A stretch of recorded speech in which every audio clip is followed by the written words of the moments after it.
The Survivor Specialists, Phil, Will, and Blake are back. And today, episode number 4 of the Survivor Winner Rankings. We are ranking the 20th through 11th best winners of all time.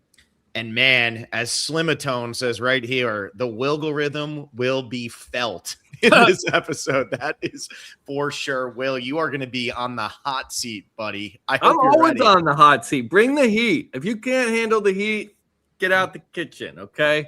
I'm in the kitchen. I'm handling heat. I think this episode, like we say this every time, but people will never be able to comprehend what we're actually saying. But every spot needs to have somebody. You can't put 20 winners in the top 10. It's a top 10 for a reason. It's because there are only 10 players that can go into the top 10. So you can't say, well, I would have this person, then list like 16, 17 people, 6, 7 sort of, and be like, those are my top 10. Like, no, we're actually doing it. So I think people might be like, oh my God, this person's not in the top 10. It's like, well, you can only have 10 players in. So if you're top 20, you're already in like the upper tier, top 40% of winners. So it's already high marks. These are going to be some of your favorite players that end up here, and that's okay. Look, man, I appreciate you saying that. We'll see if it actually is okay when we get to the comments and all that fun stuff after. I appreciate it, Will. So I put up a poll today, and I asked this question. Which of these players do you think makes our top 10 winners? And I put up 4 names, and only one of them make it. I want to see which one you guys think, because it's 4 heavy hitters, and I think it's worth actually bringing this up early because I think it's fun to play this game of which one do you think it's going to be. So the 4 heavy hitters I asked about were Sarah Lucina, Sandro and Heroes versus Villains, Tom, and Parvati. Which one of those 4 do you think is in the top 10? I'm nervous. I'm kind of ashamed that any of those 4 are in the top 10. Honestly. Sandra, it's got to be her. Like, queen, stay queen. We'll get to the. I don't want to. We're going to get to 3 out of 4 of them. I don't think I have any of those 4 players in my top 10. I'm fairly. Well, I'm going to be honest with you. 3 of the 4 players you do have in your top 10, you're about to get absolutely annihilated for. So, like, this is going to go one way or the other. I mean, yeah, I just, though we have an algorithm here. So my question is, which one do you think it is? So Blake is saying Sandra. Will, who are you saying? Who's in the top 10? Out of those 4, yeah. Tom, Sarah. I would say Tom, just because it was dominant in all facets. Okay. 45% of voters picked Parv, 34% picked Tom, 13% picked Sarah, 9% picked Sandra. So, Blake, you're on an island, big dog. Oh, I'm the only one who was in the ranking who knows how far I put Sandra up on mine. There you go. Well, we're going to be diving into this, so I'm excited for this one. I really am. We're into the best of the best. And like Will said, I mean, look, we're down to the top 20. There's going to be discrepancies. People are going to disagree with us, all that stuff. It's going to happen. That's the whole point of doing these things. Hope you guys enjoy the episode. To those who have enjoyed the episode, we appreciate it. To those who are making like baseless claims about the 3 of us, we don't like you. Get out of here. Anyway, here we go. Survivor Winner Rankings Part 4. Here's the PowerPoint. So we're going to have to show everybody. We'll rip through it real quick. Blake is already sweating. So rankings so far, 50 Underwood, 49 Ben, 48 Jenna, 47 Gabler, 46 Ben. I said Bob. It was Bob for 49. 45 Fabio, 44 Natalie White, 43 Kenzie, 42 Amber, 41 Erica. Then we had Aubrey at 40, 39 Ethan, 38 Aris, 37 Savannah, 36 Danny, 35 Jam, 34 Nick, 33 Rachel, 32 Tommy, 31 Marianne. Rachel at 33 is crazy. Shut up. All right. And then last week's episode, for anybody who didn't catch it, 30 Mike Holloway, 29 Sandra, Pearl Islands, 28 Sophie, 27 Wendell, 26 Michelle, 25 Tyson, 24 D, 23 Yule, 22 Rob, and 21 Brian. Now that we've had a week to sit on these, anybody in that group there, Will, that you wish was in today's group instead? No. Interesting. If anything, Jam on the Jam being at what is he like 36th or even something? Sophie, who you ranked 12, you don't wish was in this week's episode instead of being in that 28. No, I think Sophie landed. See, I needed, because if I didn't go Sophie that high, she ends up in the episode before. So like, it works out where it works out. I think Sophie at 28 feels pretty good, honestly. I think that's higher than most people would like have. I mean, 28 sounds low, but again, that's like you're better than what 22 other winners, so it's pretty good.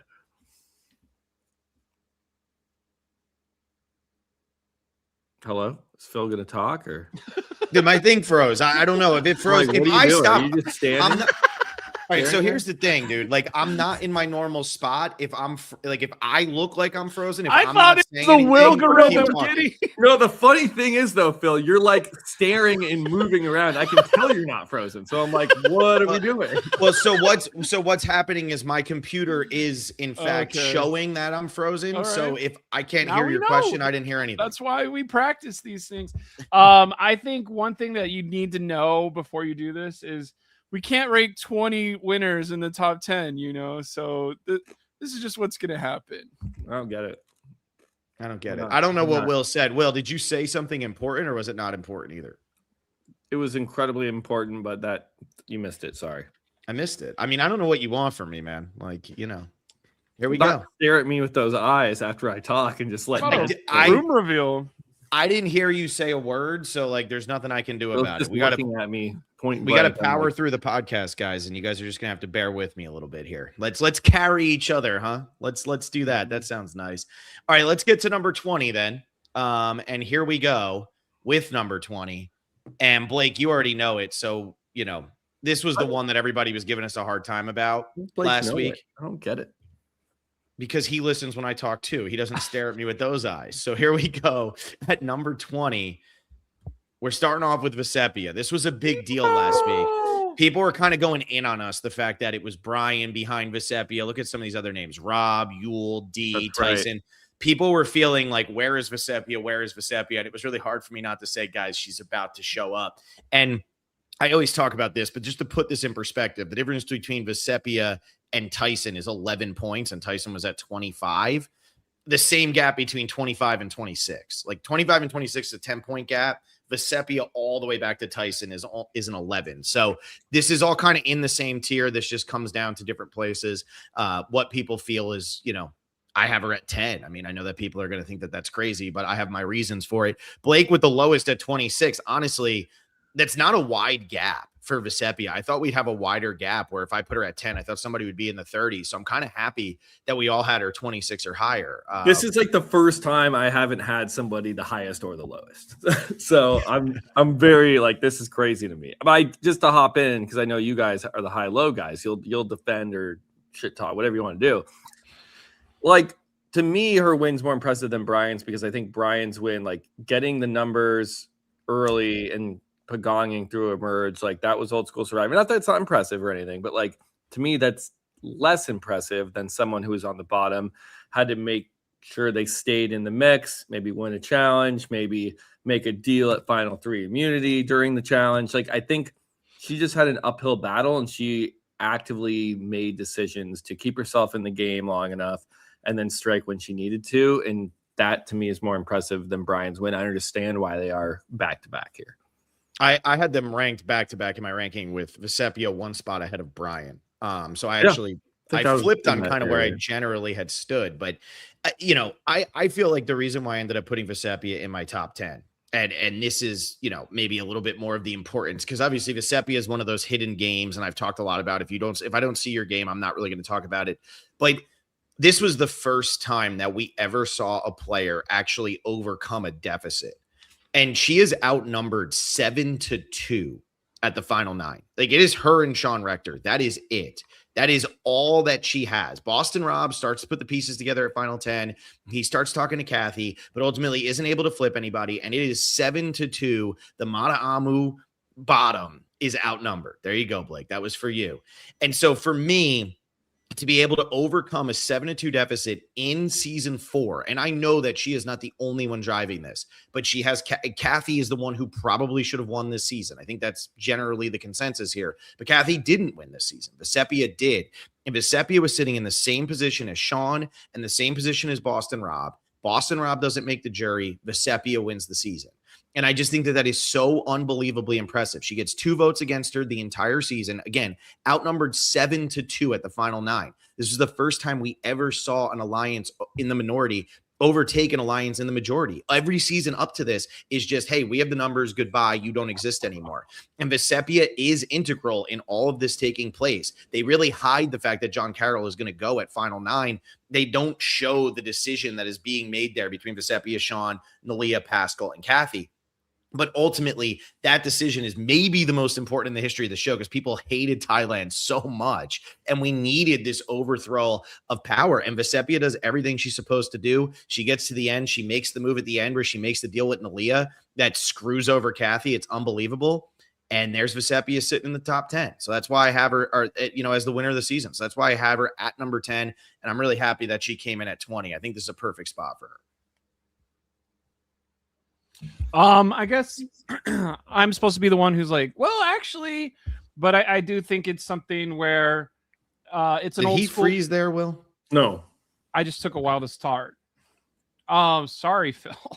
Dude, my computer screwed up. I might have to do this on my phone. We're gonna be okay. I think what happens with Vecepia, am I supposed to talk crap about her? I can't. I think anybody in the top 20, we're all appreciative of their game.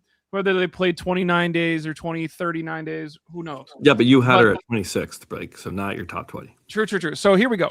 I think the thought process for me is under the radar games are not as great as like leaders of alliances.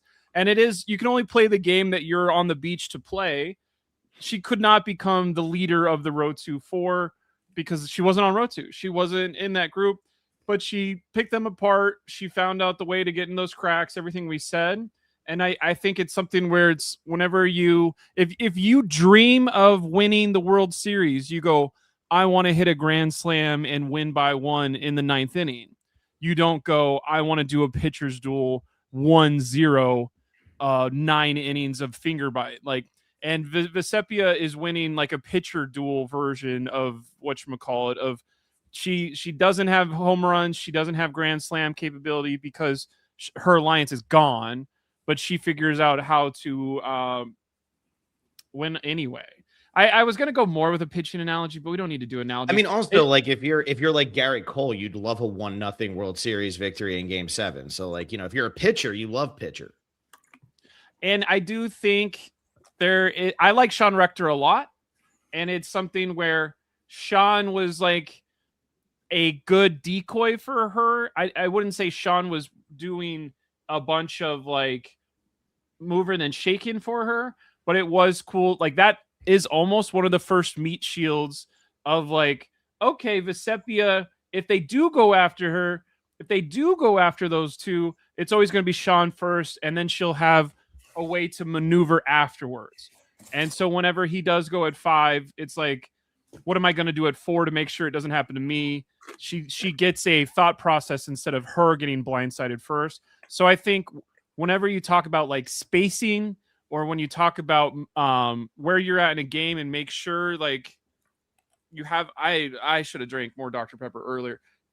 It's more like she has the game spaced out where she's not going to be going home first. And that was something that I don't think a lot of people learned how to play the game until maybe you could watch her and go, okay, this is how I can play Survivor and make sure I'm not going home right away. And then that's perfected by Sandra later. For me, it comes down to adaptability. And people always want, like, I mean, Boston Rob is universally acclaimed as a Mount Rushmore player. Like, that is a no-brainer. He's on the Mount Rushmore. He can't adapt to the situation that he's in at all. Vecepia adapts, and I see this here from Donnie Moore. Blake right here, her win is among the least dominating in the 50 seasons. Squeak the W out. Yeah, I mean, that's fine. That like, she couldn't dominate. She was on a tribe she correctly made the decision to go against Hunter, to go against Gina, to go against Patricia, to go against Peter, and go with Boston Rob, who was running things, because that was ultimately the better move at that time. Like, she's not the last person standing if that Mara Amu tribe just decides that it's going to go the way that it's going to go. She saw that Boston Rob wanted to do something a little bit chaotic. She's an older woman on that tribe. It's better for her to go with the guy who's going to do something a little bit more chaotic. And so she did. And this is why it's always hard for me when we're ranking these winners. I mean, everybody knows how much I revere Chris Doratry's game, but it's like, when you look at Vesepia's game, how can you knock somebody who was able to overcome a 7-2 deficit? Is the first person to ever do that. And you could say, well, maybe she wasn't that much of a role in what actually took place at Final 9. But she is, because if she doesn't have the personality she has, if she has the personality Boston Rob has, we saw it at Final 10. They don't flip. Like, they do not flip. And so for me, Vesepia actually is able to like navigate this perfectly. It's one of the best social games you ever seen. And if she had played a second time, I think we would talk about Vesepia a lot differently in the community as a whole. But Jeff and production pretty much told us Vesepia is not that good of a winner. And therefore it was just like, goodbye. That's it. We don't talk about Vesepia anymore. And now we haven't watched her play in 24 seasons. So of course she's going to start to kind of falter in people's minds. And Yeah. I think it's something where it's like you probably want to see her play All Stars instead of Alicia, and it's like, why didn't we? And winners at war. No.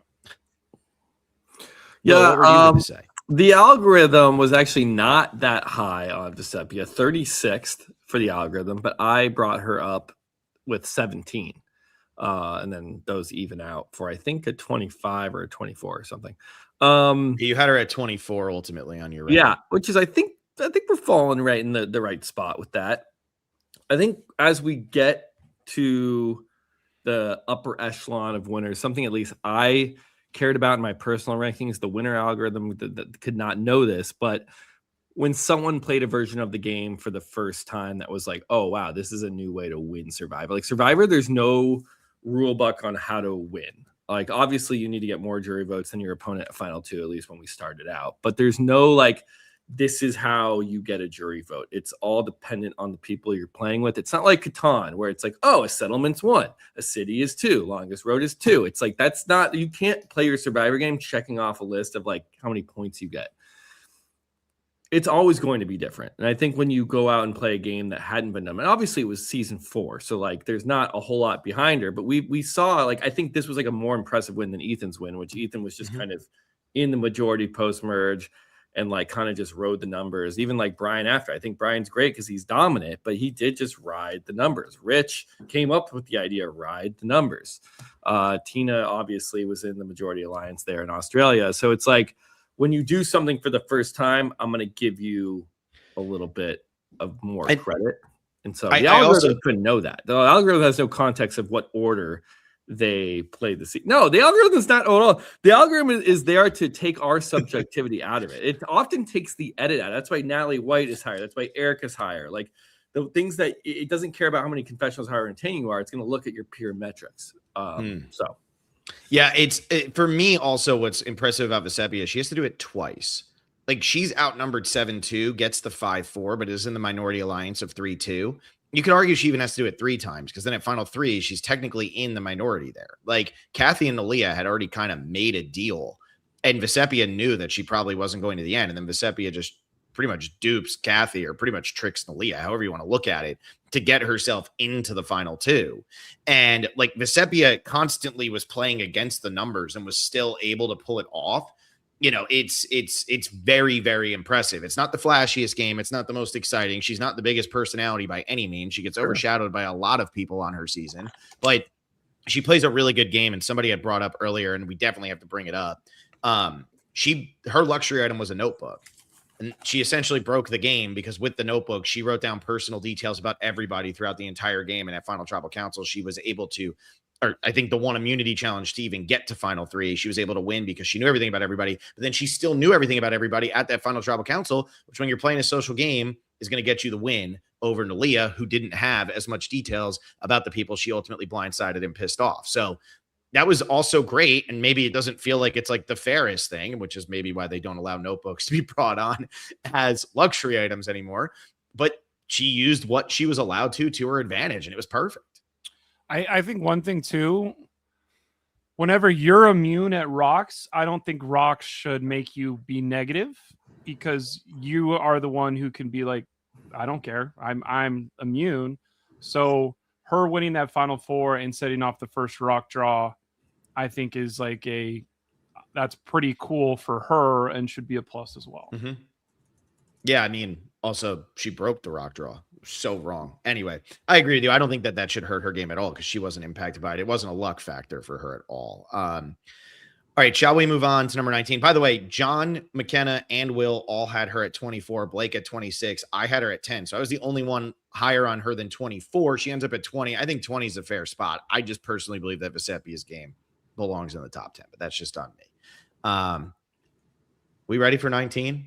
No. Ready. No, we're not, Will. I'm Really? Okay. Okay, here we go. Everybody in the chat. If you want to get your guns ready, this is the moment, because I ain't taking shit for this one. I'm gonna have to take shit for this one on TikTok and stuff tomorrow, but I don't have to take shit Just for do it it right now. Parvati Shallow from Survivor Micronesia. Highest wins- ranking, Blake. I did it. Way I'm too fine. high. I'm fine. Way too high. So Blake had her at 11. Will had her at 39. For all the people who are going to come in here and start talking about, oh, I'm just a Parv hater and all that. I Will's had her the at guy 18. on the bottom. Yeah, she came in close to mine. John and McKenna had her at 13. Look, 39, Will. 39. What is the rationale? Alan, your boy, can't believe it. Let me preface it with this. This is not a player ranking. We are not ranking the players who won the game. That's not what we're doing. We're not looking at Parv as her Survivor career. We're not looking at Heroes versus Villains. We're not looking at her time in Australian Survivor or Winners at War or her Cook Islands. We are just looking at their winning season. And like, she should not have won this season. Like, she just literally straight up should not have been the winner. Like, if you're gonna be like, oh well, Ben needed the twist and like, oh, if this one thing doesn't happen here, like, who are the other winners like that? Where you're like, oh, if this one thing doesn't happen, Mike. Like, I think we said that a little bit about Mike Holloway, Nick Wilson, I think was also in that. Like, oh, if he almost went home the first of his season. If it weren't for the Pat medevac, he probably is the first boot of his season. Like, this should have been a final three in Cerie's game, like, wrapped up with a bow. And that's why she's so low here. That's why she's so low. Let me see. I think the algorithm was very, very low. I didn't have her as low, and I was shocked how low the algorithm really did. Yeah. Wait. I mean, you had her in like the low 40s, and I said to you, you're going to have to change this. No, I couldn't change the algorithm, though. The algorithm has her at 43. So, I mean, that's just stats, too. I mean, her metrics aren't good. Algorithm is sponsored by the coconut whiskey. Whenever you need a coconut whiskey. Yeah, I mean, I think it's like she's basically like this win, and I think I also had her very low. I wasn't like helping the algorithm get like correct the algorithm at all here, because like when I look at her win, I'm way more impressed with Parv's Heroes vs Villains game. Like, I think her Heroes vs Villains game is more impressive. I think she does more impactful than a season where I think Cirie really does carry this, especially towards the end, getting Eric to give away the necklace. Like, I'm more impressed than her as a player than 39. But if we're talking just Micronesia, like, this is Cerie's season that she should have won if it weren't for too many medevacs. Like, this is a final three all day. We were in the final three era of Survivor at this point. That's how you're playing. Even Parv is playing for a final three to sit next to Cirie and Amanda, and that's a losing game that she's playing. I mean, it is. I totally agree with you on this. I think 39 is too low just because of like the I agree. I think the the algorithm was not excited about her. No, I know you agree, Will, but I have to put you on blast because we're people that only care about numbers. I'm going to tell you what, we're going to get the most ridiculous takes from Parvati stands in the comments, Will, and you got to respond to them because I'm not dealing with I it. can say, first of all, her metrics, I guess, aren't panning out that well. Didn't have good objective stats. And then one, like I said, like this we're only judging the Micronesia game. Again, if it was her Heroes vs Villain game, I would maybe have 30 spots higher, and she didn't even win. Yeah. No, I hear you. Go ahead, Blake. All right. As the best Parvati stan person on this podcast, I love this girl. She's amazing. I do think her OG season, when you look, not OG season, her OG win is not as impressive as what she does on Heroes versus Villains. And it is kind of like, oh, I wish she had won that one, maybe. Or maybe we're fine with Sandra. But I'm looking at her votes And it's Sari, Natalie, Alexis, Jason, and Eliza. And it's like, okay, even some of her alliance members that was with her since day one, like Ozzy and James, don't vote for her to win. And then the other one is Eric. And you're like, that's interesting. Whenever I look, I know we haven't brought this up at all, but it is like, how are we doing 11 versus 19? And it is kind of like, all right, who's on that jury and paying attention and who was in the inner circle? But Sari voted for her to win. So it is kind of like, okay, I trust Sari. This was Sari as a committee, the best alliance ever. She was very much a part of it. Who's coming to who? Is Parvati going, let's eliminate that person? Is Sari going, yes, okay, let's do this? And it is something where I don't think you're going to be confused when I say Sari is my favorite player of all time. So I am kind of like, this is through proxy a Sari win, and that's why I like Parvati so high. But it is, I think they were working lockstep, hand in hand, and that's why they do it so many years later on that Australian season. And it's just Parvati that benefits from both times, which is kind of crazy. Like, let Sari have one every once in a while. But I think there's a couple times whenever you rewatch Micronesia where you're like, oh, maybe Parvati wasn't in it as much, or Parvati had a good swap, and like she was in danger from day one. So there is some like, is that a bonus for her, or is that a negative of, is she going to go home, or is Yao Man going to go home, or thank God Fair Play is going home? So I think there's a lot of stuff in there, but she does get through all of it. And I think whenever you put her top 5 or top 10, you are talking about her as a overall player, but her on Micronesia is a something teen game. It is kind of crazy. It's 19. I think it should probably be around 15. But like, I have what does that say next to you? Yeah, that's not a something teen. So 11 does I'm not saying, end in teen. I'm saying in this whole, now that we've done this 31 times, what I was expecting from us would be a little higher as a total. But good for Parvati. She made it to top 20, because y'all would have killed us if it was any sooner. So actually, I checked. The algorithm had her at 47. Like, I wasn't even that personally low on her. But like, Jesus Christ, dude. That's crazy. Yeah, thanks, Trav Herod, by the way, for this. Look, my whole thing with Parv's game here is, like, I agree, she gets totally saved by the final two situation. It's the way that she's able to manipulate the fangirls, meaning Alexis, Natalie Bolton. Like, she is so good at that. When you rewatch this season, Sari is bringing up almost every single thing on the season. And I know at the start that we are told Parvati is the biggest threat. We want to vote Parvati out of the game. I understand that that's what we are told. We are told that on many seasons about the eventual winner. Like, the show wants to create drama around their winner and create the story from day one. The way I know Parvati wasn't the biggest threat on that tribe is she wasn't one of the first 2 people voted out of that tribe. Like, okay, Johnny Fairplay quit. That helps her. They vote out Yao Man before Parvati. Really, the only one who felt that Parvati was a massive threat was Jonathan Penner. And Jonathan Penner talks about it a lot. Why does Jonathan Penner talk about it a lot? Because Jonathan Penner is maybe one of the top 5 confessional givers in the history of the show, and he played the game with Parvati. Nobody else seemed to really care that Penner was saying that. Sure, maybe Eliza did. If you go back, maybe Yao Man did. That wasn't the group that was in total control. When the swap happens, Penner has more control and maybe is more able to convince some of the fans, hey, Parvati's got to go, because he is a convincing guy. But at the end of the day, like, yes, that is the story, but that is not what actually takes place, because she's not the first person voted out and she's not the second person voted out of her tribe. If they thought she was the biggest threat, they would have. We had a comment last week that was like saying we don't give her the credit she deserves and that she would have won Cook Islands and she should have won Cook Islands. And then somebody was saying like she had just given birth to her kid. And I'm like, this doesn't even make sense. Like, I don't even know, why does Parvati get every excuse in the world? Get out of here. Get out of here quick. Yeah. And so it was like all of these crazy excuses. Parv and it's should have like, won Koro. yeah, it's like maybe Parv, like, you can say Parv is a great player, and I agree, top 5 for sure. But when it comes to this one game, it just doesn't make sense to put her that high. Like, there has to be a differentiator there. Would I rank her higher than a lot of these 17 people that I ranked above her? Yes. But like, we're not looking at the big picture, like Will said at the beginning of this. We were looking at one season, and this Micronesia game is so much of Suri. And Parvati's threat level was not nearly as high as people are going to tell us in the chat, in the comments, whatever. It's going to happen. She was 6th place on Cook Islands. She was a last-second add-on to the season. You can pretty much go look up. It was supposed to be Candace, and then Candace couldn't do it because of medical school, so it was Parvati.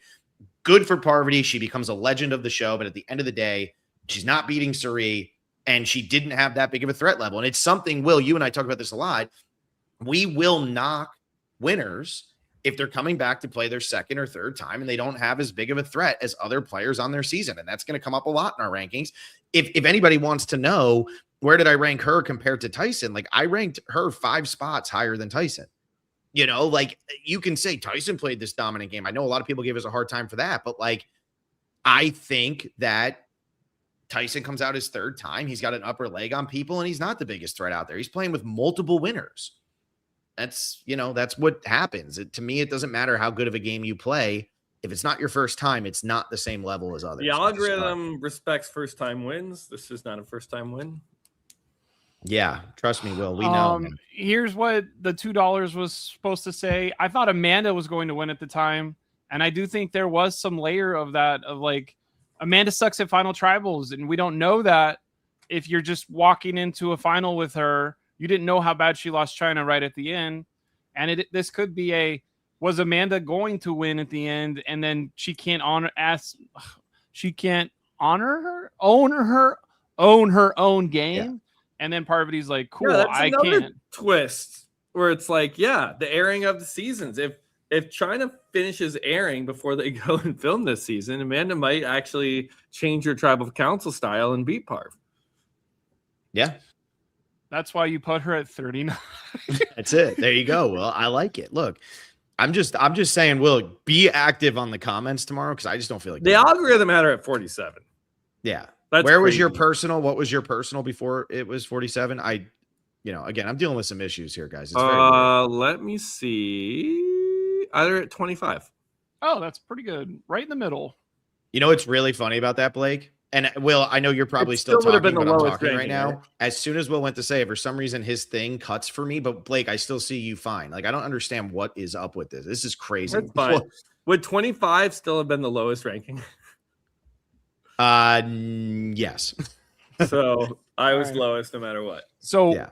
18, Will 13, Arbuckle is the guy at the bottom. He's the guy who ranked Parvati the lowest. No, I ranked her at 25. The algorithm had Parv at 47. All right. Those are her pure metrics. Point at the algorithm. What was the jury vote there? 5-3. Yeah, I mean, so losing 3 jury votes, not winning on your first try. Trash. That's some other stuff in there, obviously, but honestly, win equity with Suri really, throws that off. For sure. You guys ready? All right. 18 is Kyle. Did you look, or are you guessing? I'm guessing. It's Kyle. I was going to say, Phil, I hope it's not Kyle. You should say, did you look? And then have it not be Kyle. Wait, this is my favorite. So this is the largest gap by far between a highest and a lowest. We have Will. The new era is over. Dude, we have Will ranking Kyle immediately after it comes up that he ranked Parv at 39. He ranked Kyle at 3. Blake ranked Kyle at 39. Now, if you guys are wondering what sane people did, I ranked Kyle at 22. John and McKenna ranked Kyle at 16, which is how we got to 18. You guys just talk through this. Don't even mention my name. I'm like, dang, you guys just. I don't like what Blake is doing. Goodbye. Okay. So the algorithm had Kyle at 7. And then I had Kyle, I think in the top 10 in my own when I did my pairwise. I see just like no flaws in this game. This is like a flawless survival. Like, he was never going home, but kind of had it in the bag the entire game. Literally got voted out, but had an idol. So try again. Yeah, but he got voted out and had an idol, but he knew that the votes were coming on him, and he had the alliance. He literally told them essentially to vote for him. He goes home. So yeah, but no, he would have worked. There's no way he was ever going home. Blake, no, that's just wrong. He literally tells them, like, him and Camilla. That's like saying the tennis player voted for. The tennis player, hit the ball back, but used a racket.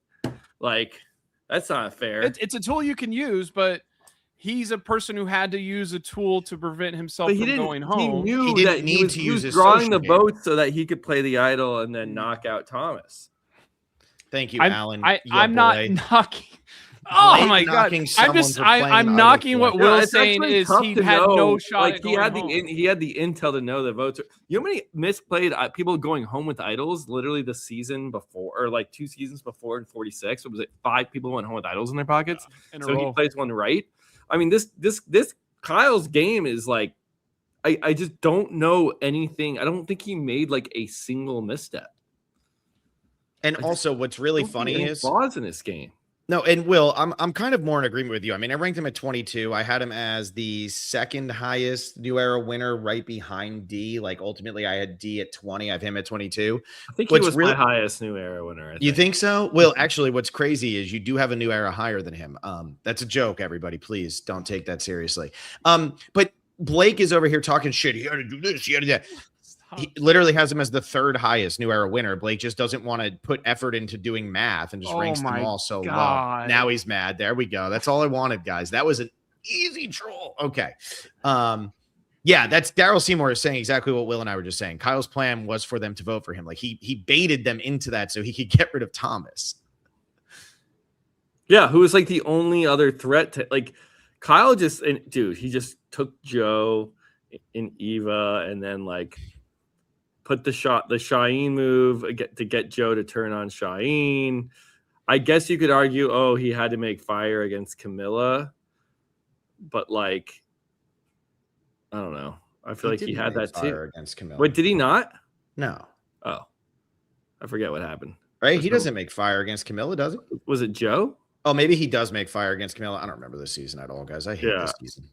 Like, either way, it's like I think like he knew he could make fire and beat Camilla, or was it Joe who made fire? I'm looking it up. Chill. Don't Chill.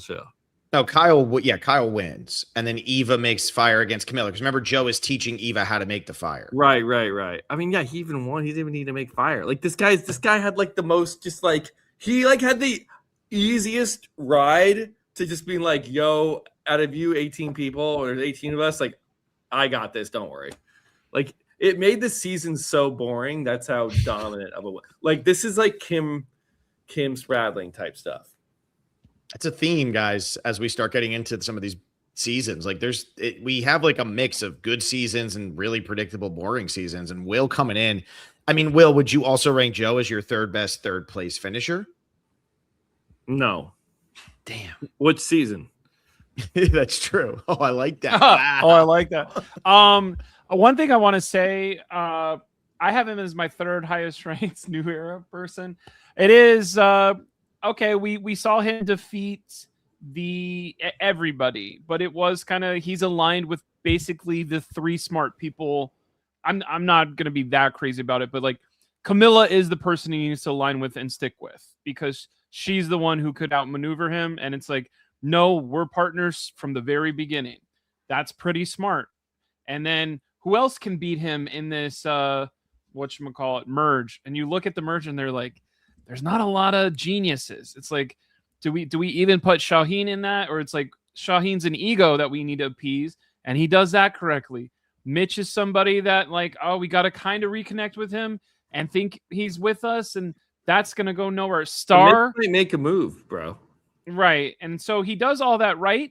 I don't know. I think one thing that I would say of these 50 winners, how many could talk the right way through the 48 merge? And I think probably 30 plus of them could. But there's a lot of bad seasons with not great Survivor players in the merge. That can't be Kyle's fault. He can only beat who he can play against. I think he does a stellar job, and it is something where it's like, I wish we got to see 2 more weeks of him on 50, but that's not what we're doing right now. What else could I say about Kyle? I think Kyle's way he was connecting with people was super strong on like he's killing social game as well. It's not just I think that was the first time we're really showcasing that. Like, what are you talking? You have him at 39. I just defended him. You're supposed to be ripping into him. he only played 26 days. If he had played 39 days, He's a top that's 10 the winner. 13 days that Mitch needs to figure it out. I should vote out Kyle. I love that Blake It's was not actually a bad making pretty argument. strong As much point. as you Yeah. repeat it, that kind of landed with the Mitch thing. Like if there's more time for Mitch to make If the only move. Mitch had 12 more days, he would have But figured what it out. I always say to the 26 day thing, it's like that's why I didn't use day count for the algorithm. It's like how many people did you survive? How many rounds? How many tribal councils did you attend? How many, Well, and I look, I'm not going to sit here and say the 26 days is harder than 39, but there is also the argument to be made of like how many of the 39-day winners could win 26 days. So it's like to me that was kind of a non-factor. Yeah, they needed more. They needed actually it took longer for the 39-day winners to win. The 26-day winners, they got it done quickly. Like Natalie Anderson hadn't even played. They got $1 million by day in 26. less time. So actually their dollars per day out there is much higher. Yeah. I like this. Well, I like where your head's at. I also love that Blake's whole thing breaks down when it comes to Ben Driebergen, Bob Crowley, and Fabio. He's like, I have Chris Underwood less, but I have every to put single them. one of those, how bad their wins are, so bad that it can't, like Neonka quitting, the fire thing, and then Bob in general. I like Bob is so underrated. It's crazy. People act like he wasn't playing. He was totally playing the game. Will, do you remember what place you had, Bob? No. 47. No, I think the algorithm Will had actually, Bob at 47. No, I had him at 47. Wow. yeah. What's funny about Bob is Will actually in his personal ranking had him at 2, just above Kyle. So he's that underrated. But Algorithm had Bob at 44, just above Parv at 47. Tyson at 45, Yule at 46. terrible. Oh my God, LeBron James is going. I had Bob at 40. 76ers. Okay, so All right. Are we ready? Are we ready to move on to number 17? And speaking of Bob's season here, number 17. Blake, you're on a heater. You wanna pick the person again? Cochran. Let's go! wow. Shooter. Okay, so this is just okay. Like this is what I was saying. This was going to be our most controversial of the podcast so far. Why? So we had Will coming in with Parv at 30. Because listen to this. This is ridiculous. We had Will coming in with Parv at 39, followed by Kyle at 3. Now we have Cochran coming in at 17. And look, I'm okay with Cochran at 17. The 35 ranking from Blake is the most immature ranking I've ever seen anybody in the history of Survivor anything rank a player. Like, are we joking? 35? Come on. Bro, didn't he play a perfect game? A perfect game. Like, Will. He does like, not there's get a only vote been against, and two- he shuts him out. There's only been 2 perfect games in the history of the show. And here's the thing. I'll That's look why at the St. Griffin here, algorithm loves and I'll Cochran. see 35 feels right. But here's the problem. 800. Not when you rank is all crazy. 10 New Era winners under 35. So you literally are saying that he is better than just 4 non-New Era winners. In the first 40 seasons, you're ranking him 37? Let people Is that do what the that is or math. something like that? It's insane. I don't get Let it. people research and find that out. Don't give them that kind of stuff, man. Anyway, go ahead, Blake. I guess you had him beaten 5 New Era winners. Would you Whatever. do you want me to go first, or you want Will to go first? Dude, honestly, I don't even know if we need Let's you get to the go. good We stuff just I out. know don't you need hate Will. him. Will doesn't need to go because he literally played a perfect game. Oh, okay. We have I need to go. Slim Tone right now, or Slimatone. I don't know how to pronounce that. Statistically, he is better. Slimatone. Statistically, he is better. I mean, if you play a perfect game, he was ranked number 6 by the algorithm. So I actually brought him down to 10 with when I combined my personal rankings. All right. So Survivor Caramoan, I think this is my final. I got to do this for Kim too. Like when we're talking about players, Francesca, Ali, Hope, Shamar, Laura, Brandon Hance, Matt Bischoff, Julia Lander, Corinne, whatever. Michael, okay. Is Malcolm good? Philip, in his second time. Reynold, we got to beat him. Andrea, Brenda, Eric, Eddie, Sherry, Don. Which one of those is a mastermind that he has to outmaneuver and that just doesn't exist? And like Dawn is maybe someone who's going to play more cutthroat her second time. Reynolds a mastermind. Well, you're literally like Malcolm's a mastermind. You're not my mom. Maybe you're my aunt. You're my survivor aunt. So Dawn and John are going to work, or Cochran. Dawn and Cochran are going to work lockstep together. We got to outsmart Brenda. Everybody outsmarted Brenda. We got to outsmart Andrea. Literally nobody that's ever played against Andrea has ever not been someone to outsmart her. And you're like, these fans, these are worse fans than Parvati had to beat. And like, you're like, who was destined to win? And it is something where if we're going to say, gosh, wow, Bustin' Rob just got the worst cast. Like, was it rigged for him to win? Was it rigged for somebody else to win? I think this is one of those where it's right in that wheelhouse of like 21 through 26. And, oh, did we rig this so we could have a nerdy winner? Hey, Cochran, thanks for giving us an almost coach win. Sorry that backfired in her face. We had Sophie win. We'll bring you back for Karamoa and Fans versus Favorites 2 and make sure we have all people from your season that like you. That's insane. I hate Cochran. He doesn't have all people from his season that like him. We watched Karamoa not too long ago. I hate Cochran. That is the most internet take. I know, because you're on the internet perennially. Like, you take it off. So you have finished. Cochran, you pulled up a thing, and now I'm responding to that thing. Cochran was one of my least favorite players ever the first time. And literally from minute one, I don't know if it's the edit. I don't know if it's like, everyone's like, Cochran's back. Whoa. And you're like, what Survivor fans did you guys pretend to go get that was clamoring for Cochran to come back? Oh my God, what would Cochran do if he came back? Because he was like one of the slimiest person the first time. And oh, I feel really bad about this. I can't believe, woe is me. He gets sunburned on the third day.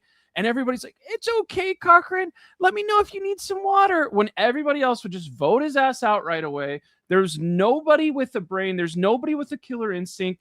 Cochran just has to make sure he doesn't get more sunburned and fall and break his leg, and he walks to the end to a perfect game. I think this is a perfect game by, not proxy, I don't know the right word here.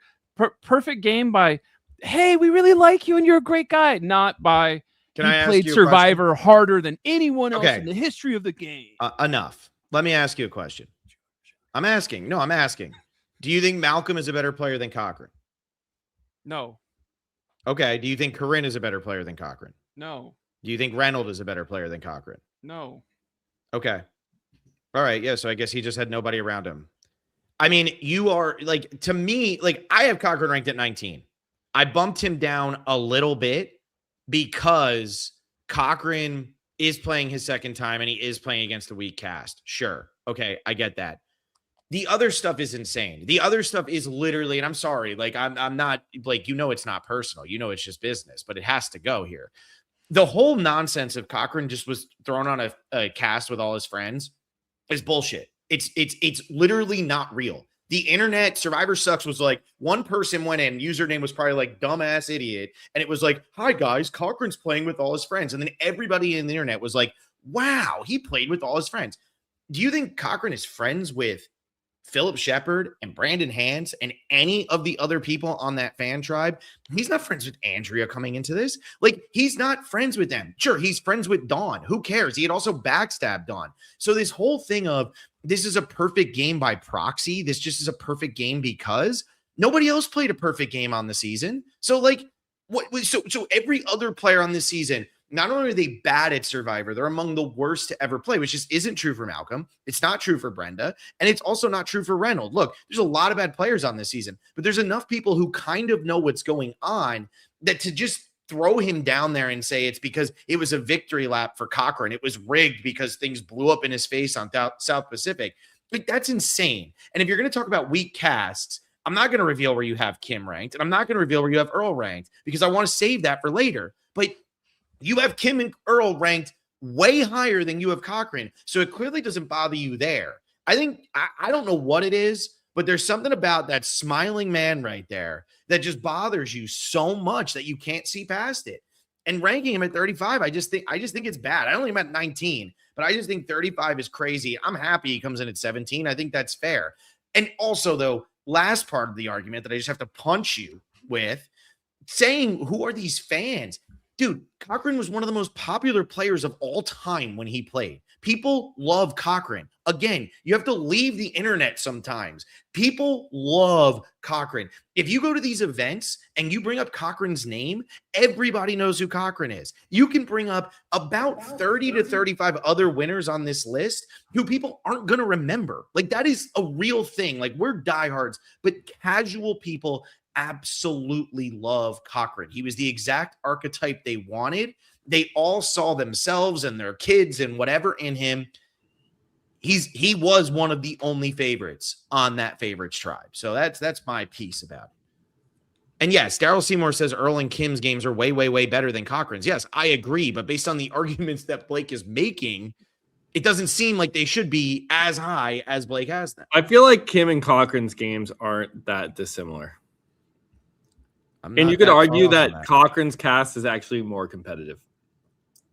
You could argue. I'm not saying I am arguing it. Blake ain't going to argue that. Oh, wait. Yeah, no, Blake's not going to argue that. And that's our ranking on John Cochran. Blake, is this true? I wish he had come back for 50. I wish he had come back for Winners at War. You know, we just need more Cochran. When is he going to play a third time? Come on back, man. Blake, is that true? You just hate the sitcom he wrote? Which one did he write? I don't know. You ready for this? Blake, this is for you.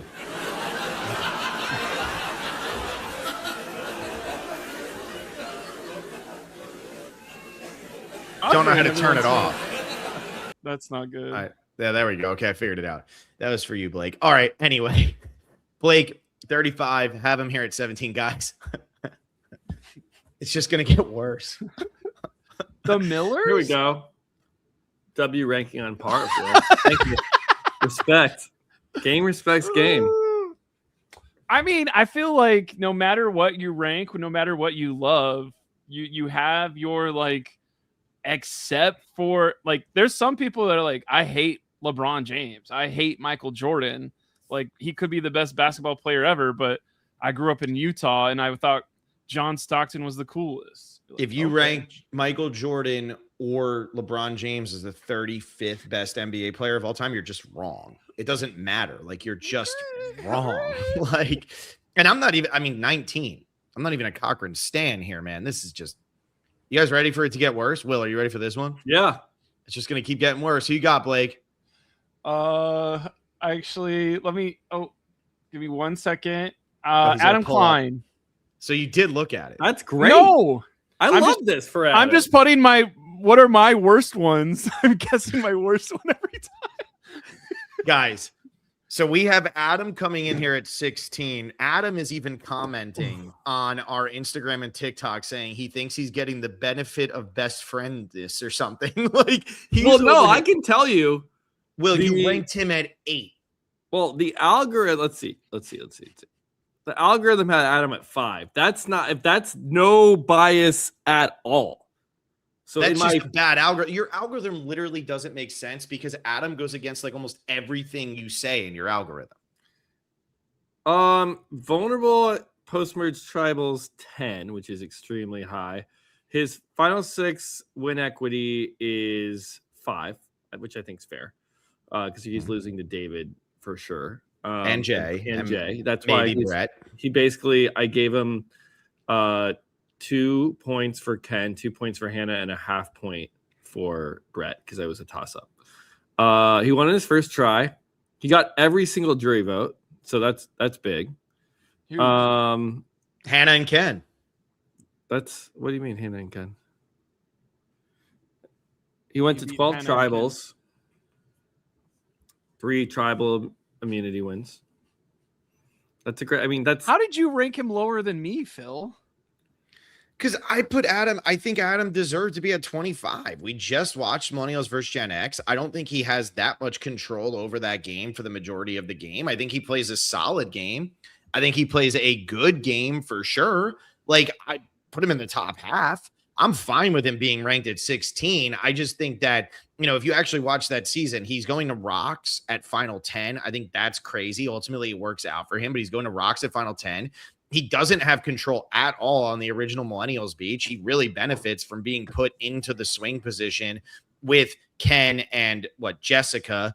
And on the other side, it's Figgy and Taylor, which obviously you're going to vote off Figgy or Taylor.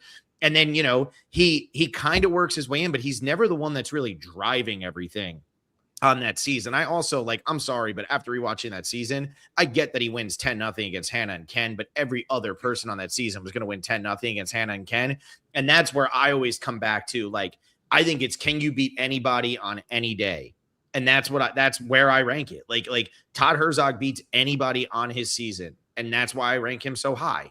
Adam doesn't beat anybody on his season. Adam loses to quite a few people. And so that's why I rank him lower. And I honestly will, the reason I'm giving you a hard time is just because it's your algorithm all of a sudden deciding that Adam, who gets 6 votes against him, who isn't really in control much. Votes against, I didn't include votes against as a metric because sometimes it's impressive when you're a target and getting votes, but you make it to the end anyway. It was hard because sometimes it's a good thing to get votes against, sometimes a bad thing to have low votes against. Like Chris Underwood's votes against, not many. Actually, he got voted out. So he did. But that was a bad example. Bad example. But you get what I'm saying. There are people who got no votes against us because no one was threatened by you and you never had a chance of going.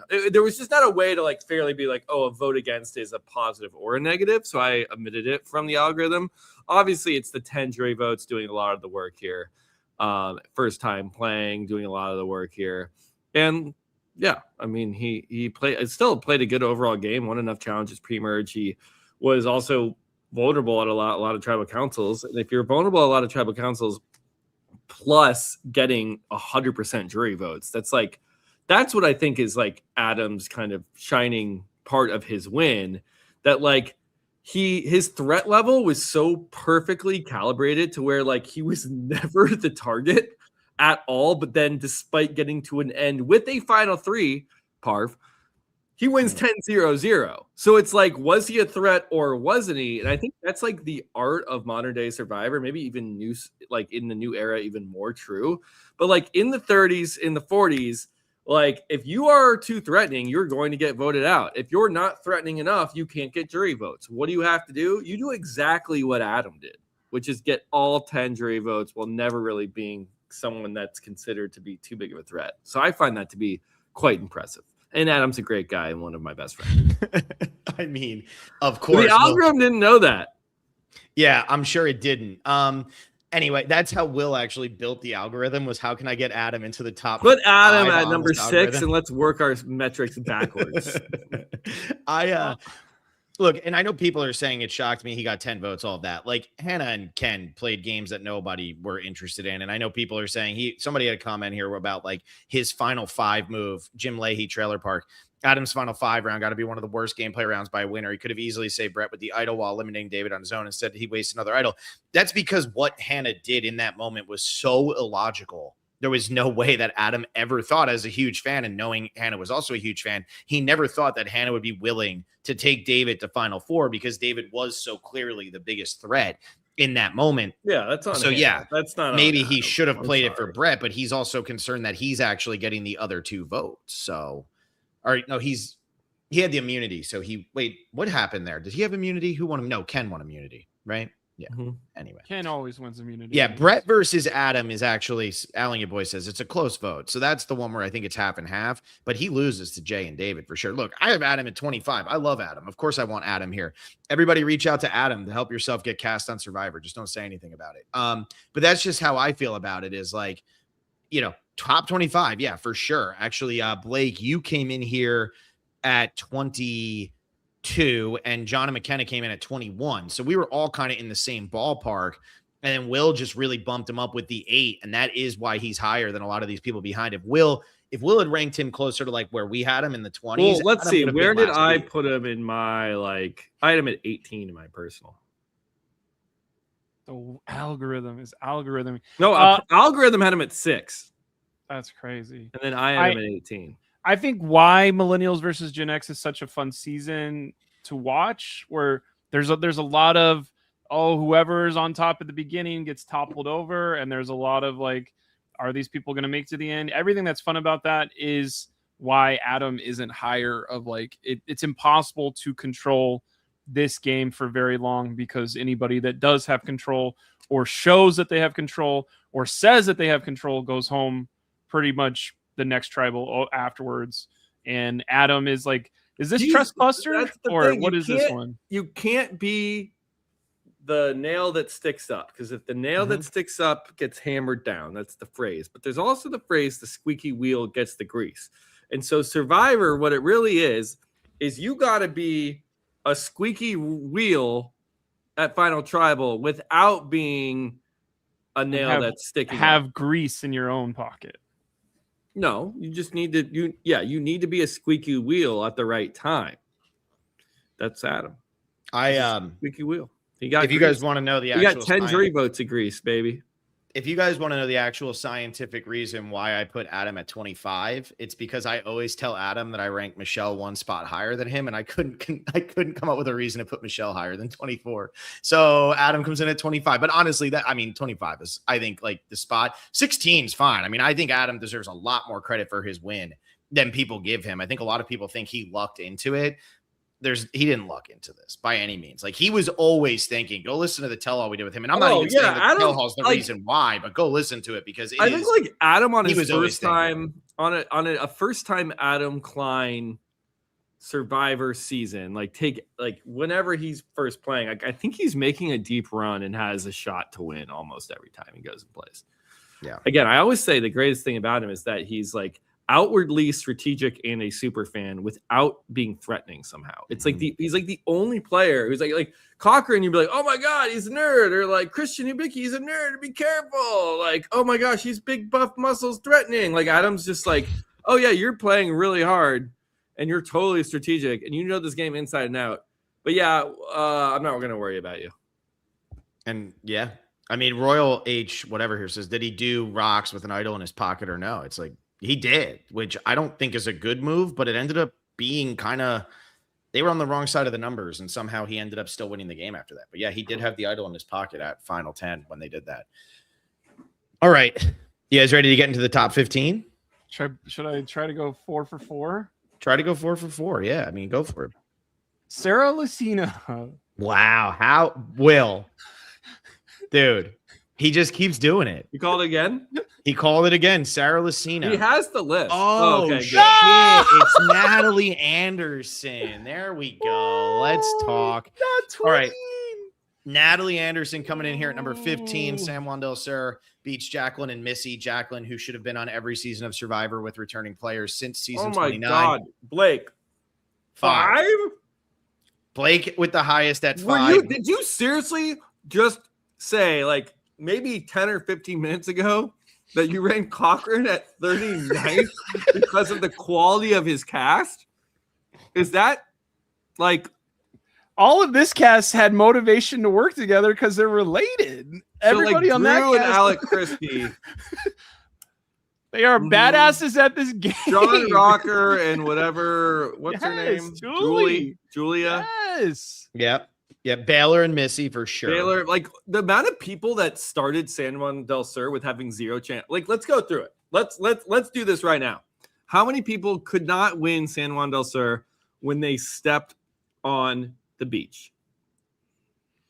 This is my favorite will time. Do you need a Wilgorithm for this, or can you just read it off Wikipedia? I think I'm just gonna do San Juan del Sur Survivor, go to the Wikipedia, and then look at it. Okay. Go ahead. You got this.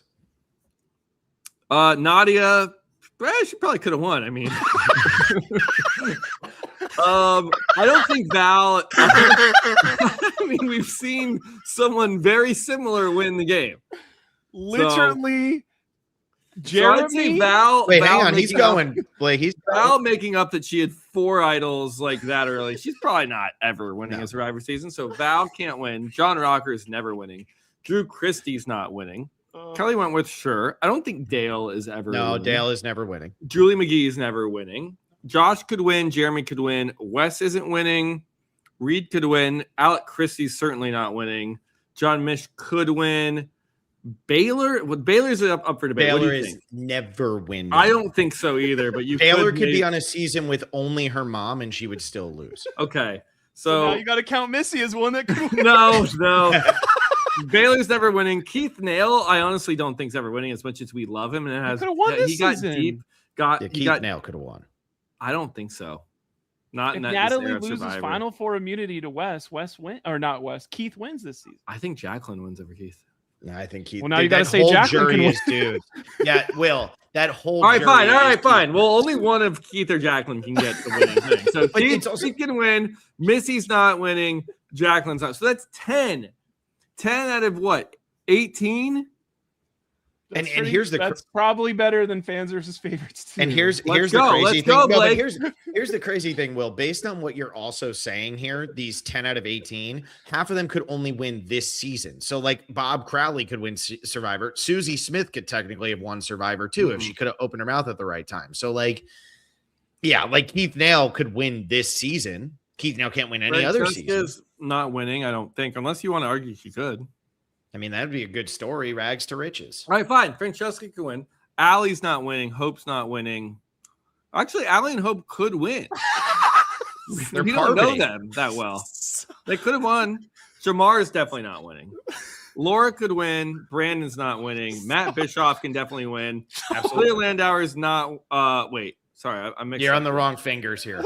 Sorry. Francesca, Allie, Hope, Laura, Matt can win. No, And then Shamar, Brandon, Hans, Julian Landauer can't win. Okay, Corinne. Well, I'm just going to count people who can. Corinne could literally never win Survivor. Corinne could win for sure. Which Michael season? Snow could win for sure. Philip, no. Malcolm, yes. Reynolds, yes. Andrea, yes. Brenda, yes at 11. What season Eric is Andrea winning? What are you Reichenbach talking about? at 12. This season. Eddie's probably not winning as much as I love him. Sherry can't win. And then Don, maybe. Oh, goodness gracious. right, We've fine. lost the plot here. Don, we'll say Don, no. I'll even give you Don, no. Cochran, yeah. So that's 13.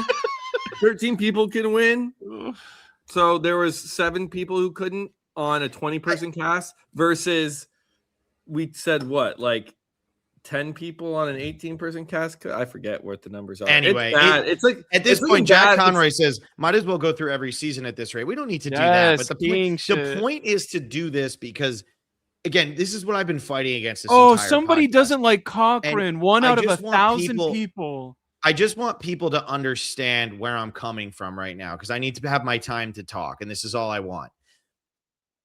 I have had to do nonstop fighting against Will and Blake this entire time because of the ridiculous contradictions, and I have been consistent and even the I have entire not time. contradicted myself. And I have pretty much just been like a godsend for this podcast the entire time. And Will and Blake just sit here and contradict. And it's nice to see Will call out Blake on this because, look, I'm going to say this right off the bat because I know that ranking Natalie here is not going to be popular. People don't want to see Natalie this low. People, I know in our chat, maybe it's popular. By the time we get to the comments tomorrow, people are going to be hating that we have Natalie here. Here's the deal. I rank Natalie at 27. I rank Tyson at 23. I think the blood versus water style season is kind of luck based. As much as I love the theme of blood versus water, there are so many extra elements that go into this. What is your loved one competitive? Is your loved one worthwhile? Nadia gets voted out first. Easily, if Nadia goes out first, they could have said the same thing if Hunapu loses and they said, we're going to vote out Natalie first. And so for me, when I sit here and I look at this season, and I don't know why Will is doing that other than to try to distract me, which is kind of annoying because I feel like I'm making a pretty good point. But the whole thing is when you watch this season, it doesn't really matter like how good Natalie's game is for me for some of it, because so much of it is based around her loved one gets voted out first. And therefore she's able to put herself in a swing position automatically. And so for me, that hurts her ranking. It also hurt Tyson's ranking. So I'm not playing favorites. I don't want to get into we had a comment last week about how we ranked Michelle high, but she beat a woman and we value Kenzie beating a man less or something, like essentially trying to call us misogynist in the stupidest way of all time. Yeah, I don't want to so listen many to better that ways stuff. to call us a misogynist. Yeah, like it was so insane of a comment, and it just made me so mad. It's like, don't bring that here. Like we are literally talking about the Survivor players. It's not that deep. We're ranking the winners. Like that's what we're doing.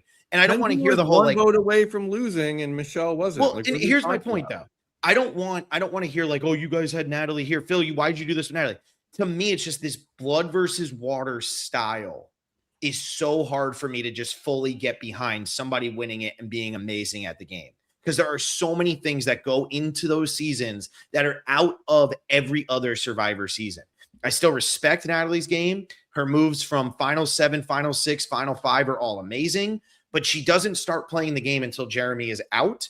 And at that point, if you look at the 10 people who are left in the game or the 9 people who are left in the game, whatever it is after Josh and Jeremy go, it is Natalie's season. She's the only one who's competent. And now she's able to start playing the game, but she's playing against people who are John and Jacqueline are getting in a fight. Baylor and Missy are automatically a pair, and you know that. And you've already won over Missy because Missy just bosses Baylor around the whole time. Like, there's too much that goes into that for me. And that's ultimately why I rank her at 27. I'm fine with her being at 15.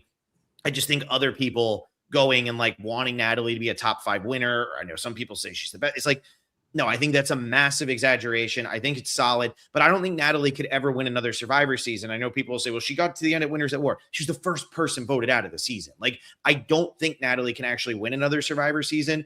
I think that Natalie is somebody who could probably go pretty far in another Survivor season, even without the Edge of Extinction twist. But this is a game like it's almost like she was born to play blood versus water, especially without her loved one. And it worked out so much in her favor. And that's why I do knock her considerably. But, 27, that's where I got her. All right. Let me talk positively about one of my top 5 winners of all time. Ugh. I love Natalie Anderson, and I love her game when she played Survivor. I think she had a huge target on her back when she started this game. She was the annoying Twinnies from Amazing Race. She was the stunt casting for this season. So there is oh gosh, we can't trust them. They backstab people on the unfinished business season of Amazing Race. That's kind of why Nadia goes home first. That adds to it. Okay, cool. Nadia's gone. So now Natalie can focus on building relationships and not worrying about, is my sister still going to be at the merge or not? But whether or not she started playing the game at Final 10 or at Final 17, she was running Hunapu in that core alliance, and she was never going anywhere if Hunapu ever loses.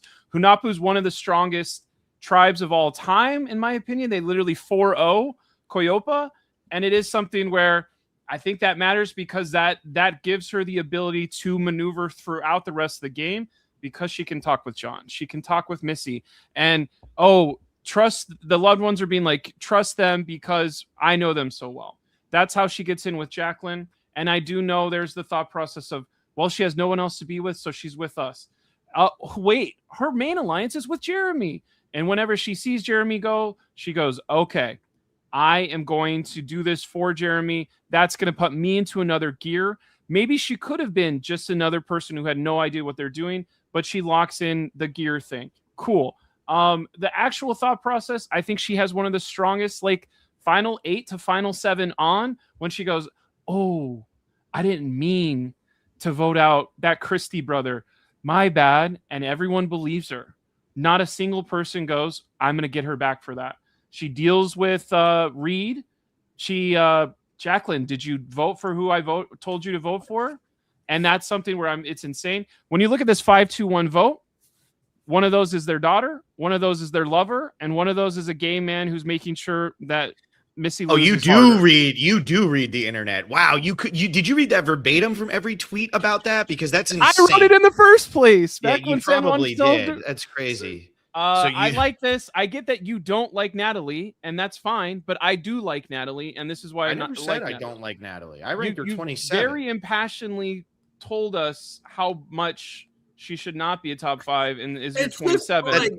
Doesn't mean I don't like her. Like the level you don't think I like her? I have Wendell at 26. Do I not like Wendell? I have Adam at 25. Do I not like Adam? I have Michelle at 24. Do I not like Michelle? You passionately said, "Here's how bad Natalie is," and because I think you're about. I gave my reasons for why I ranked her at 27 because I know people are going to come for me. And I knew that people are going to support you with the ranking of 5. That's the only reason I did it. Also, if anybody wants to know if Blake wants to tell his piece about Natalie or get $50 more, he wants to tell his piece about Natalie. I put this up from Worth Playing For, and Blake was like, "Screw that $50. I don't care that he's late." Yeah, sorry I'm late. I'm sorry I'm halfway into my time finally. I mean, a couple things. First of all, they did not 4-0 Koyopa. They 3-1'd them because Drew Christie has to go. I mean, come on, Blake. I mean, it's one of your favorite We seasons. threw it. Yeah, we threw it. Okay. Yeah, I mean, everybody can say what they want That's about. crazy. I lost the top 5. I know. Well, I mean, so did Will lose the top 5? Yeah, Will lost the top 5 too because he had Kyle. So Kyle and you have, or Will and you have both lost. But like Kyle, I feel like is a top 10 Survivor winner, and I just don't think Natalie is. Is that your whole argument? Because that was pretty good. That's it. That's it, man. No, I don't need insight. Like again, I think Phil, you bring up some really good points about like the blood versus water and her loved one getting voted out first. Like really opened things up and made her less threatening. A lot going on there, but also just like cast quality. Again, I didn't include it in the algorithm because it felt like there would only be like 4 or 5 seasons where I'd be like, the cast quality was so low, we should dock points and win. And this would be one of them.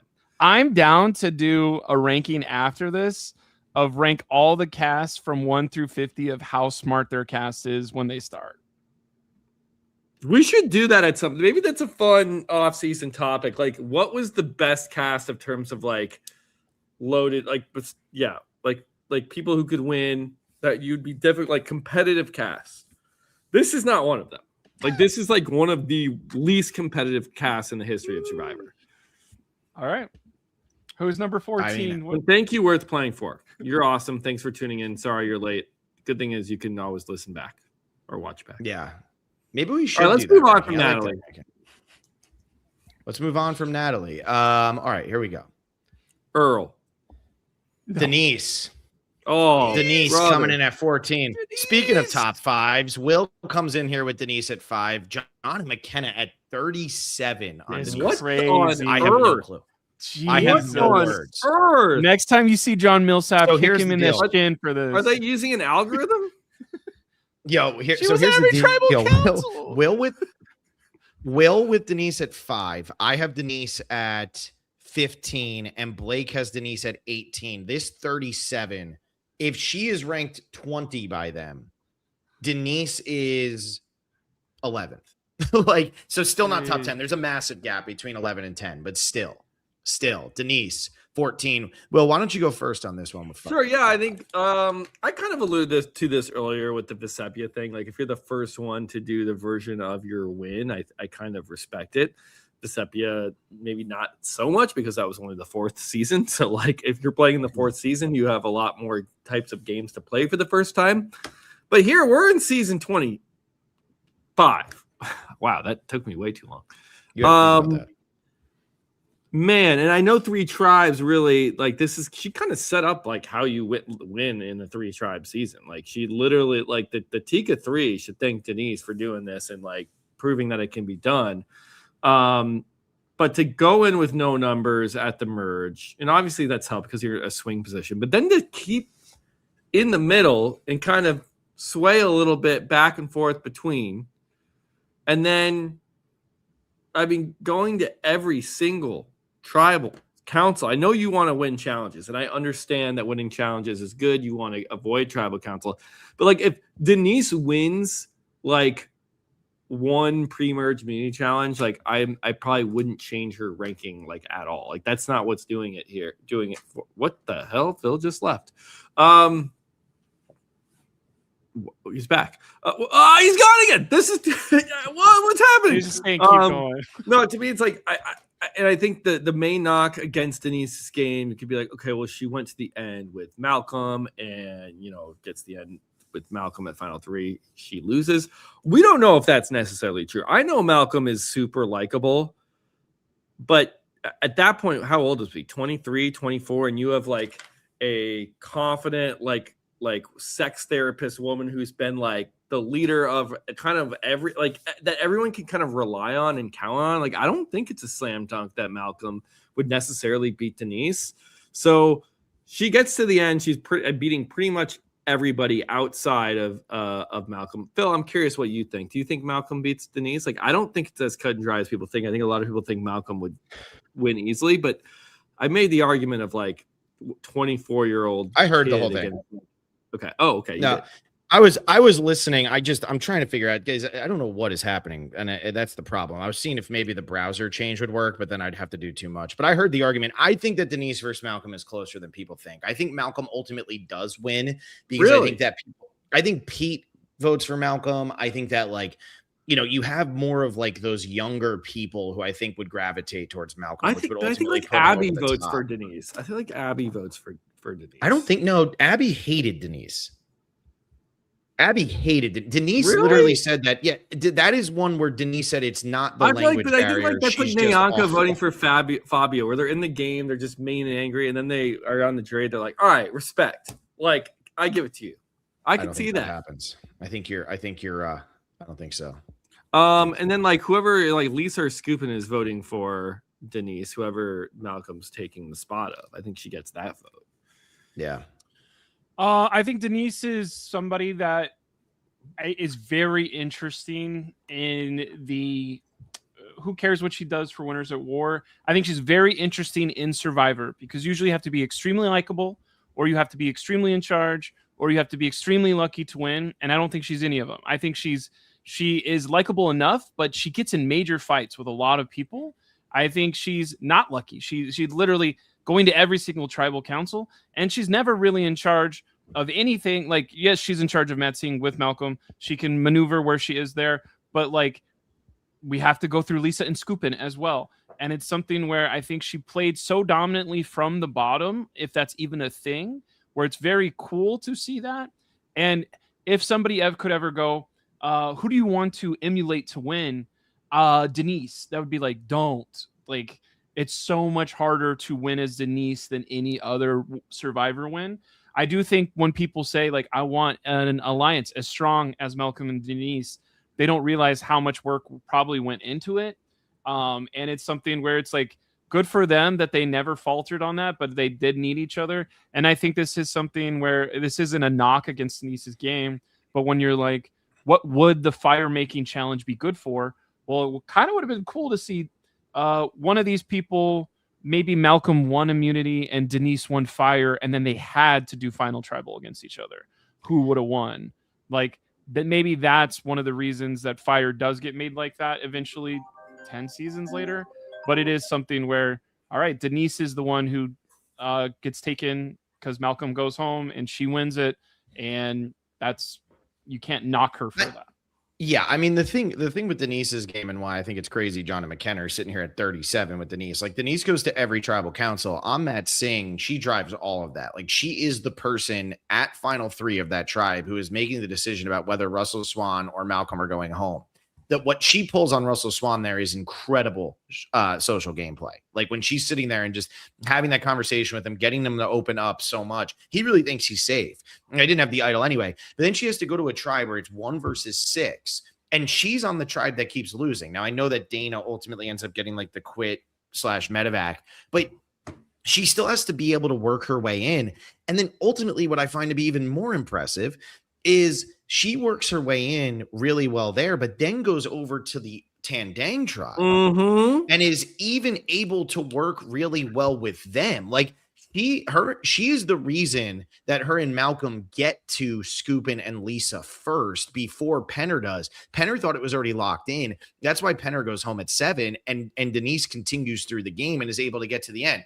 Like, Denise was working everybody. And I know that she goes 6-1-1 here. I'm sorry that she wasn't able to, get Carter's vote, because all of us were dying to find out how to get Carter's vote. But like, I think Lisa actually does play a solid runner-up game. I was talking about when we did Philippines. I think Scoopin continuously puts himself in a swing position, and it's not as bad of a game. It's just Tandang did not respect him at all. But when you turn around and you look at the way that Denise worked this socially, I mean, it could literally be the best social game in the history of the show, because she went to every tribal and had to prove it over and over and over and over again that she deserved to be there. So, yeah, I mean, I have her at 15 and she comes in at 14. I think this is a perfect spot. But like, Will, you ranking her at 5. This is the first person ranked in the top 5 out of the 2 we've seen so far that I do not disagree with. Or ranked at 5. Oh, so you have Kyle not as high as Denise. Isn't that crazy? I don't have Kyle as high. I also don't have Natalie Anderson as high, if anybody was wondering. True. Facts.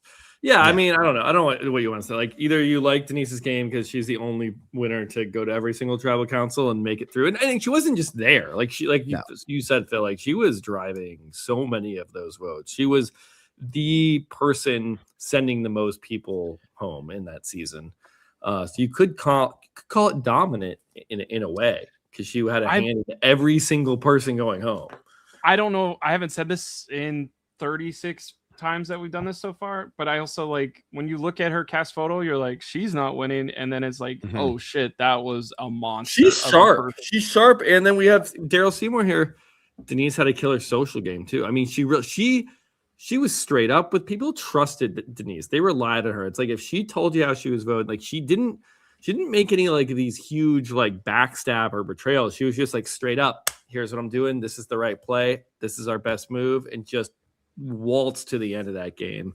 And I think she had a chance to beat Malcolm. I think so. Yeah. Even though in the algorithm, I actually looked back. I gave her 8. So I did. Wow, so you thought she had Malcolm? No. 10. Oh, because you did it through top 6. That's right. So it's 5. Yeah. But I think she's beating everybody in that season except for Malcolm potentially, which I don't even know if that's true. So she could have been even higher, is what I'm saying. Yeah. All right, let's move on to number 13 then, shall we? Mm-hmm. Sarah Lacina from Game Changers, the season we're currently doing for Every Season Matters. So if you want to check that out, John and McKenna coming in here at 5. So they have Denise at 37, Sarah at 5. Okay. Not quite as crazy as what Blake did earlier today, but that's okay. Will coming in at 28. Will coming in at 28 with Sarah Lacina. All her votes against were negated. She beats Brad and Troyzan. I ultimately had Sarah at 17, just one spot in front of Parv. Because this is really fresh in my mind. I just finished Game Changers, and her second portion of the game from the merge on, it is Sarah's game. And like her game is just insane. And it is so impressive. Early on, she doesn't have to do anything, but her game in the post merge is just impeccable. The way she's able to flip flop back and forth and make everything work for her. Again, though, she's coming into a returning player season where the target on her back is a lot smaller than some others. Now, granted, she has the likes of Haley and Sierra and Caleb and some of these other players, but at the same time, let me tag you in there. Go ahead. For me, people are saying, what, 28? I didn't even think this was low. Like, so the fact that people even are considering Sarah for top 10, I'm like, huh? I didn't even know that. I've always said Game Changers is like my Survivor black hole. I don't know it very well. I saw it once while I was out on location for the show shooting. You haven't watched it again? I have not. I've started it. I'm like, I think 4 episodes in. I really haven't seen Sarah do much of anything. We're really impressed by Sarah, though. I haven't really seen her do much. But I think like from the start of that season and like the weird cast where it's like, okay, we're going to put 3 winners on who like on like this mishmash cast. Like 3 winners you're not getting a second time winner. You're just not after Sandra's already done it. Everyone's going to be on like, so like Tony has no chance, way too big of a threat. Sandra, there's no way they're letting Sandra go 3 for 3 for wins in her first appearances. No way. JT, get the hell out of here. Like those are 3 people who just aren't winning. Then you have like the head scratching Haley Sierras who are like, huh? And then you have some people that are like probably not even like ever going to win, your Caleb's, your Debbie's. And then you maybe have people that are too big of legends mixed in with your Sierras and Haley's, like Ozzy and Sari. And it leaves this like very, very specific, narrow part of the cast that can potentially win. And it's like, I think like maybe 6 people that could feasibly win. I know Zeke and Michaela are there, but they're kind of unknowns because that they played back to back. It's tough for an unknown person to get to the end and win. We've never seen it happen before. So like you almost write them off. And now we're looking at what we got, like Aubrey, valid, but also super high threat level, even though somehow she lost a while. Sarah's one of the few people there. I don't know if Ty is ever winning a Survivor season just because of the way he speaks. And this is not against Ty, but like, can you convey an argument at Federal Tribal Council? I don't know if that's in there for Ty. You can probably Brad Culpepper, sure. I think he was always going to be like kind of a rah. Some people aren't going to, he's going to rub people the wrong way. Troyzan, maybe, but he's like your 0 vote finalist here. So like, how many potential people could actually win Game Changers? I think there you can say them on one hand, and like that's the knock against Sarah for me, is that this whole season was so like mishmash together. It was ill-advised. Like this should never have happened. This should not have been a season of Survivor. And I understand that it was, and that she played great and she won. I need to go back and rewatch her game. But like when I compare it to first-time players, because when you're coming in here with all these different threat levels, some people are threatened way too high, some people are threatened way too low. It's like she's in this perfect middle tier spot where it's like, okay, it makes sense that she was the one standing at the end. Not saying she doesn't deserve it. Again, we said it to all these winners, but like having her as a top 10 winner for a season that shouldn't exist, I find that to be extremely high. And I feel like middle of the pack is probably where she should land.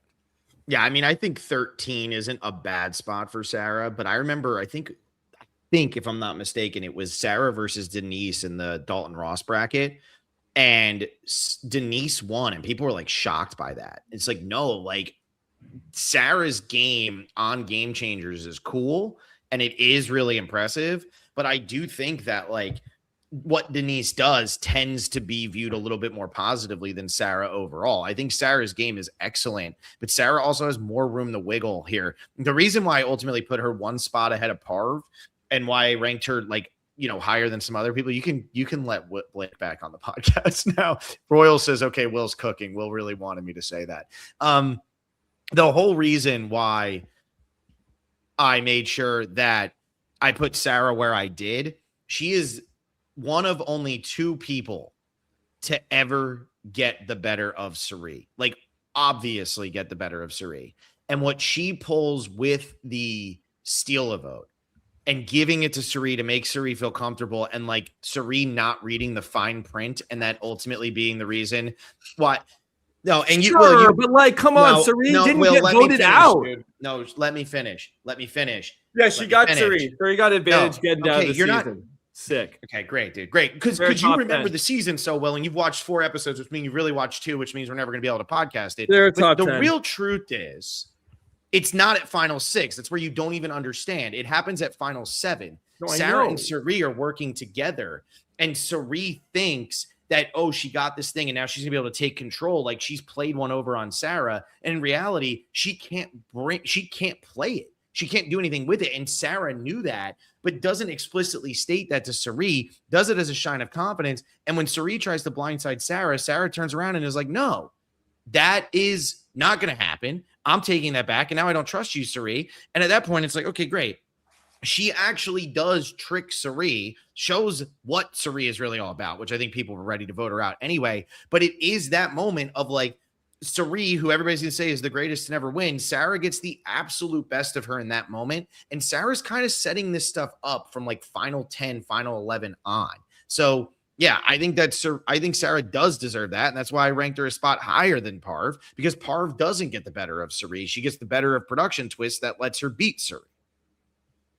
That was my point. And Cirie, one of these votes in this urn is for you. Yeah, I mean, Game Changers is a disaster of a season. That's what I mean too. It's like it's giving like 50 vibes, and I had Aubrey very low because I'm like, this season is too like like the winner of this season just kind of ended up as the winner of the season. Again, I need to rewatch it, but it kind of feels like that.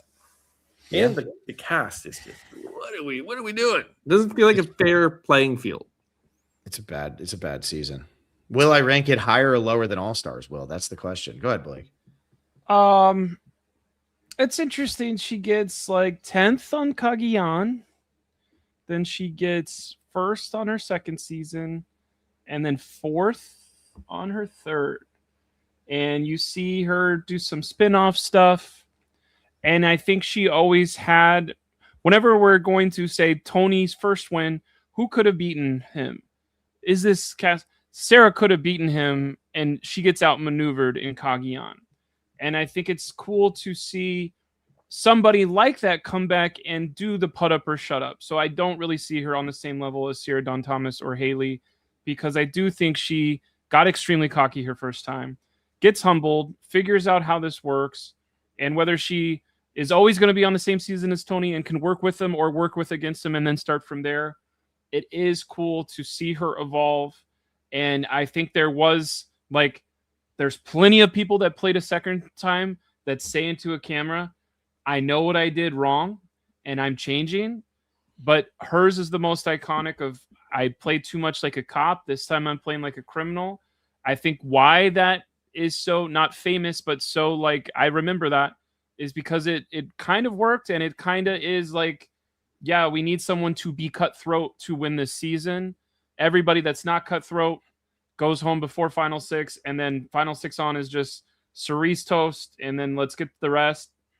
But I think it's something where when Sarah comes back and plays for Winners at War, this isn't a fluke, and the caliber of player gets better. I don't know if you'd say Kagyan's players are better than Game Changers or not. I think that would be an interesting go one by one. But I think it is like, wow, Sarah is a threat to win any season she's on, and probably could have been where Tony is if she wins Fire. So I think it's worth being like, Sarah is closer to 10 than 50.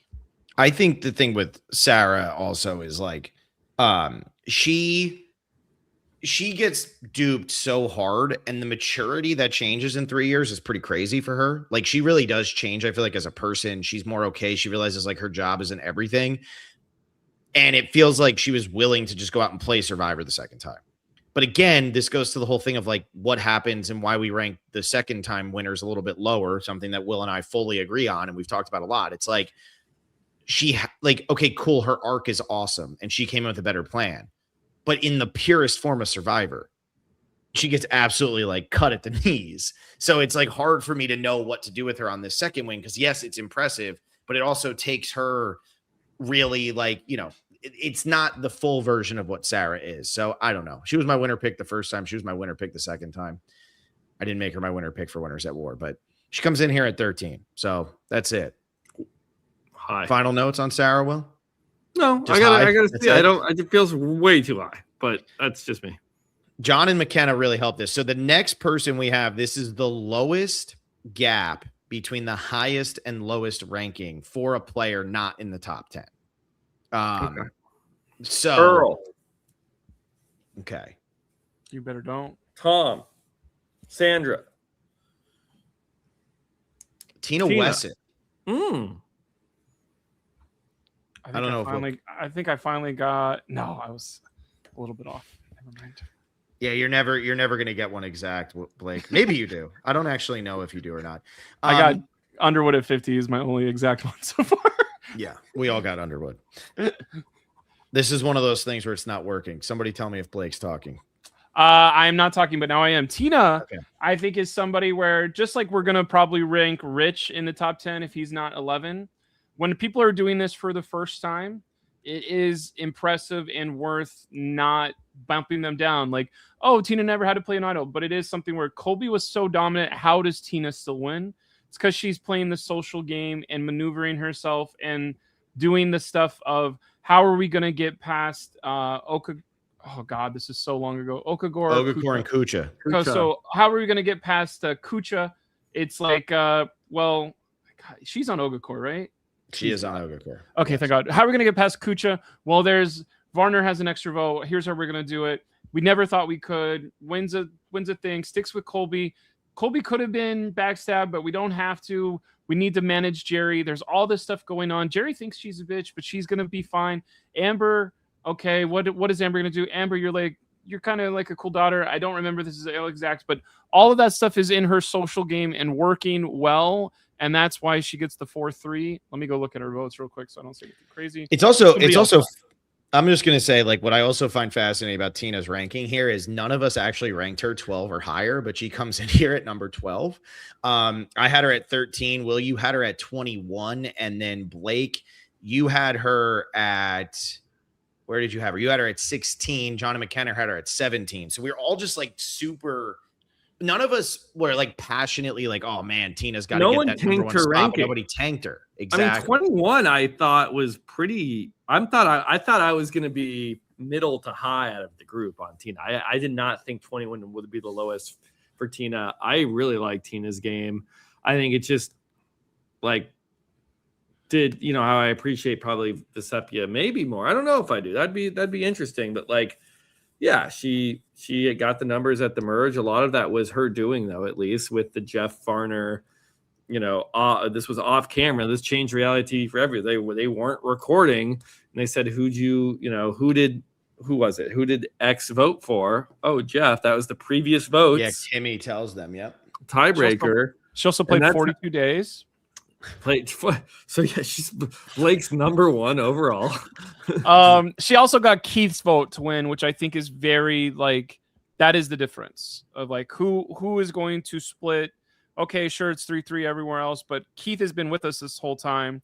Colby and Keith were broing down and like handshaking, but he eventually votes for Tina instead. And I think that's something where I've said it a little bit in the past, like when an alliance member is choosing between two of their alliance members, I value that vote a lot. And Keith voting for Tina over Colby, I think can still say something to you 24 years later. Bro, you're not going to believe this. I had Tina at 4 in my pairwise rankings. Wow. The algorithm did not like Tina. I had Tina at 35. So Wow, like so this was all Tina at 4. Yeah, I was like thinking, wait a second, I'm very high on Tina. Like I don't know how I'm the lowest one here. Like I think Tina's game is transcendent. I completely agree. I think what was also awesome about Tina's game, it's something that like gets lost in the mix now when we're in 2026. This aired in 2021. I think that the reason why I rank her at 13, I'm sorry, 2001. Sorry, I can't even think. It's 12:15, man. I'm on the East Coast tonight. We got to do some Patreon stuff after this. Yeah, I can't wait. I got the reason why I end up putting Tina at 13. It was all subtle the whole time. And this wasn't luck. She beats a guy who at this time, and I think it's really hard for people to understand this. Like when you watch Colby win 5 immunities and what Survivor is, you're saying to yourself, okay, that's the guy who's going to win. Like almost everybody in America thought Colby was winning. He's the most popular player at the time. Everybody loved Colby. Tina showed that you could win in a different way not when the show needed it, but did it early enough to prove that the 40-year-old woman could beat the young athletic guy in the game if she did it right. If you go your first 3 winners, Hatch, Colby, Ethan, the show is in a totally different spot there, I feel. And it might not be a worse spot, but Tina getting that win as early as she did, no votes against her, not the person that the people in the opposition are going for. She does a great job socially. Now, granted, is it helped by the fact that, yes, it's 5-5, they get the 5-4 advantage and they're able to just work their way through? It is. But she does good enough with Roger and Elizabeth where they do get rid of Jerry, where they do get rid of Amber before they get rid of those two. And that was all signs of her social game. She cuts Mad Dog early on because she knows it's better for her game, and that's unbelievably impressive. She steps down to not win immunity because she knows it's better for the game and her tribe if Keith gets the immunity necklace because Keith had all those votes against him. So Tina was actually thinking about the game in a very competitive way. This has nothing to do with, obviously she's the first one out on All-Stars. It has nothing to do with the fact that she makes a deep run on Blood versus Water. I just think that Tina's game on this season, yes, it's not going to be as flashy. There's not going to be idol plays. There's not going to be any of that. But when Survivor was at its just like purest form, the game that Tina plays is top notch. And like, I just favor that version of Survivor and being able to navigate that. And to sit next to Colby and win it, that means that she could have beaten every single person on that cast. There's no doubt about it. Phil, you're one of the biggest Colby fans of all time. I love Colby. Colby's a childhood hero. Colby, that's how good Tina is. Yeah. Yeah. Yeah. And that is the funny thing worth playing for, says right here. If Colby did take Keith, people would probably say Colby would have beaten Tina. And that's what's so funny about Survivor. Like you hear all these, would this person have beaten this person? Would this person have beaten this person? Brad is actually the one who changes Jeff's mind at Game Changers because he says, Jeff, we can't talk about this now. It's not in the heat of the moment. We've had time to think about it, whatever. But it's like, we don't really know who would have beaten who.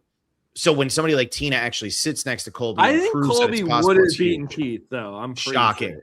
Shocking. It would like I can sit here and know that. I know it's not the heat of the moment, but I feel pretty good about that one. You think 7-0 will or 6-1? Jerry votes for Keith. Who does Jerry vote for in Keith versus Colby? Jesus. Tina Has to votes be for Colby. Keith too because she'd be pissed that Colby voted her out. I mean, and Tina just played. I know I say this sometimes, but like Tina played the aw shucks. I'm just the Southern mom, and I just want my Doritos, and don't worry about There's me, a guys. great write-up in Survivor Reddit by somebody who like just like goes beat by beat of how great Tina's game. If you haven't checked that out, it really opened my eyes to Tina. And I had read this a while ago, and then when we did our Australia rewatch, I paid close attention. It's like, oh yeah, Tina knew exactly what she was doing. Tina did. Tina did. All right. We're on to number 11, the final person to not make the top 10. And I hinted at it earlier. There's two people that we haven't said yet that I put in that thing and said one of them was making final 10 and the other wasn't. So Sandra or Tom, what do you guys think? I think Sandra comes up here. I think Tom is the one who goes to top 10. What do you think, Blake? Tom is our 11th placer. All because of Will. Tom coming in at 11. It's actually not Will. It's John and McKenna with 25 ranking there.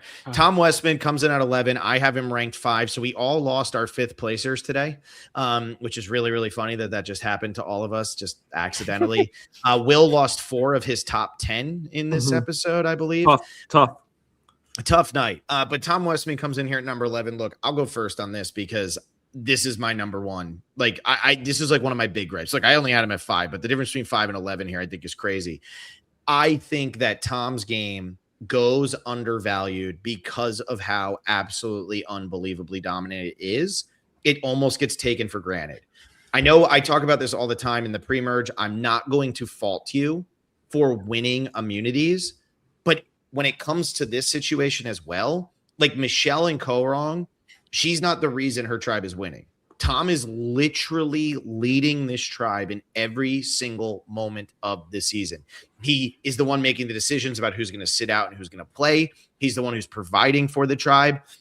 He absolutely dominates. He wins 5 individual immunities. I think he has the fewest times eligible to be voted out in Survivor history or something like that.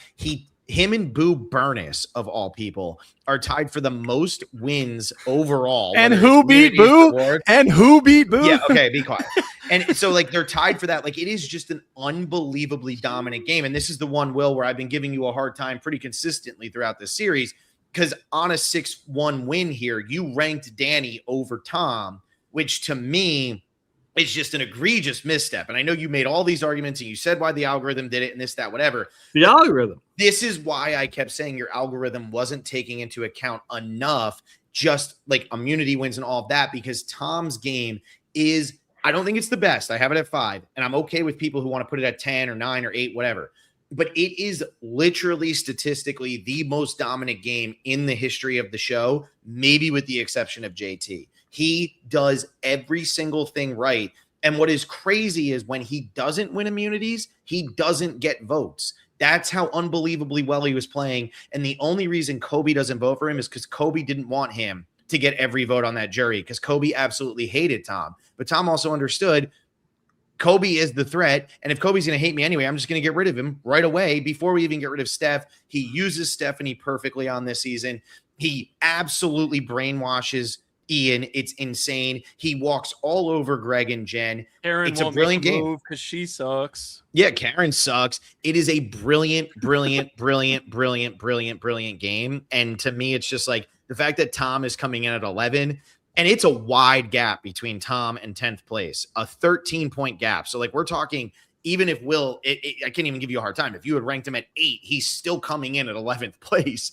But that's just my piece on that. That's where I think your algorithm will, when that's why I kept giving you a hard time. It's like he has a lot of challenge points for all the challenge wins, which literally makes it like the algorithm doesn't hate him too much, honestly. So I think here's the thing with Tom. I think it's a couple things for me. And I think Tom's a great winner. Like I do think he's a very good winner, and he did what he needed to do in an era when he needed to do it. Yes, dominant challenge wins early, but I think a lot of that has to do with the uneven nature of the tribe division. This is like the first season where they get to pick their tribes. We've seen a pattern of Survivor when they leave picking tribes up to the cast. The cast does a terrible job, and they result in the most uneven tribes. This one being the example. We see it later in Gabon, where Ace is like, yeah, I'm a photographer, so I need sugar instead of the big buff guy over there who's going to help me win challenges. Like, it's not uneven because of Tom. Yes, it is. Go ahead. You finish, but yes, it is. He gets a part of that challenge dominance. I don't think we can be like single-handedly Tom is the reason why Scottie Pippen exists. What's the try? Why can't Karor. What? Why they get Oolong? Oolong gets Karored because of Tom. He's a part of it, no doubt. But I think it's like not, and I appreciate it, but it's like almost like you didn't play half the game. Like you just didn't go to tribal council, and you're relying on 8 other people just like you, who maybe you're contributing a little bit more, but it's not like I'm solely going out there and winning all these challenges. You had other athletic guys there. You had Greg, you had Ian, you had Jen was fairly athletic. Bro, the other team was so much stronger. That was the other team was a mess, though. But that's because of Tom. Tom is the reason that his tribe wasn't a mess. Right. And he's a great leader, but it's almost like he didn't play half the show. Because and then he was a great leader. We get later on, I think what Survivor was doing in its earlier seasons where challenges are very one note, especially the immunity challenges are more skewed towards men. They are more strength-based. And as we see later, now they might be honestly skewed towards women with all the little tiny balance beams and your foot size not being taken into account. Is this the James Miller season, right? Yeah, I think they've gone completely like overcorrected, but like a lot of the earlier seasons, why you see immunity runs from the likes of like 5 in a row from Colby in Australia, as we just mentioned. We see Tom go, he wins 5 here in Palau. We see Terry go on an insane one 2 seasons from now. Is that these challenges are often testing one skill set. And so, yes, he did dominate the challenges, but it's a point where it was like, okay, so we get it. You're the strongest. Like, are there other parts to this? But here's the other question I have for you. I you. like Tom's game. You just contradicted again, though, because you said that Tom's a part of it because he has Karen and he has Greg and Karen, he has Ian, and he goes out and he beats Greg and Ian in all of these challenges. So like what, like, he's not the reason that his tribe is winning because he's just a piece of one that, of the he's reasons going why and beating them anyway. He's one Tom of the is the reason that Karor is as dominant as it is. Like it is. He's Tom. one of the reasons why his tribe is successful. 100%. I also would say, like, and I came in this ranking saying this, like, a challenge forward player to me is not as impressive or exciting and something that I am going to be like, Survivor and you're the Survivor G. Like it's nothing like, look, we have to rank them, but like Denise went to every tribal. Like that to me is like, holy, she survived every tribal, had a hand in voting out everyone else in her season. When Tom didn't go to tribal once pre-merge, and I'm not saying he should have. He did go to tribal once pre-merge. Oh yeah, okay. They voted out Willard. In a unanimous vote because he had aligned them all to not do anything stupid. I'm not sitting here being like, oh, Tom should have thrown a challenge so he could be higher in a futuristic podcast ranking from Will. That's not what I'm saying. What I'm saying is I can take everything holistically and be like, yeah, he's a challenge forward player. He did do a very good job, like insulating himself in his alliance. But like, I'm with you. I mostly agree with you. But I think 5 to me feels high. I think 11 here is actually a very nice spot for Tom. I ranked Tom at 12, and I'm going to say what you said in a different way. Of Tom beat a lot of Palau on the football field, and I think a lot of people watching Survivor are more nerdy. A lot of Survivor people are more social because this is our football, and so when somebody is the best quarterback of all time, I could never be Tom, but I relate to some other people more. And I think whether this comes into play or not in rankings, when Tom plays a second time, he doesn't make a merge. And that's because, he's so strong and so but like he didn't get his winners at war to come back and make a deep run at 5. So it is something where I think this does break between 12, 15, 16. Ranking Tom under 20, I think is pretty insane. Just because Tom is so dominant. I think this is something where maybe if you didn't see this live, maybe if you weren't watching this with your parents as a 14-year-old, 20-year-old, you can't really if you didn't watch Palau live, you can't really remember how crazy it was that this was happening. Palau is such a weird season where I think it's kind of not a footnote, but it's like let's speed through this because there is no answer of does Karor figure it out? Does Oolong figure it out or not? No, they get Oolong. It is something where you're like, when you're binging that, I don't think you get the gravity of Tom's game and how good it is. And that being said, Blake, why are you putting him at 12? I think it's something where if you beat somebody on the football field, that's one way to win. But I think if you look at my list, here's what these people did, maybe more strategically or more socially. And I like what Tom did, but that's why I have him at 12. Cochran was a football field player, by the way. That's why he was at 39. All those get him out of here. Yeah. I just think with Tom's game, it's if he doesn't win immunities, I still think Tom is the winner of this season. Like they're not voting Tom out of the game. The only time he probably gets voted out is at final 3. But Ian was also so petrified because Tom had brainwashed him that he probably doesn't get voted out at 3. But like he had the alliance of 3 within 5. He had the alliance of 4 within 7. He had the alliance, like he had it totally under control. Him, Jen, Ian, and Katie and Greg. Like that alliance was always going to be fine. He was going to roll through it. And I get that, yes, maybe he doesn't play half the season, but I'm going to keep harping on this because I believe this 100%. Tom is the reason Karor keeps winning. You can have all the physical people in the world. You can have anything you want because the other tribe, when these two tribes came out, if you were watching this live, he's the Tom Brady of Survivor. Oolong was going to win every challenge as far as people knew, and Tom got the advantage, and Tom kept his alliance and kept his tribe together with these conflicting personalities that really didn't get along that well. And I think it's the most dominant. I don't have him at 1, but I do think that it is the most dominant game. And John and McKenna having this at 25. I love that they're not allowed to defend themselves here. This is my favorite because, that's it. One thought process that I want to, I don't know, pat ourselves on the back or let's see, of our rankings of 50, I think the top 10 is widely all kind of agreed upon. When you're a dominant, but we don't know the top 10 yet, Blake. Don't spoil it. What I'm saying is everyone can go and click things or whatever.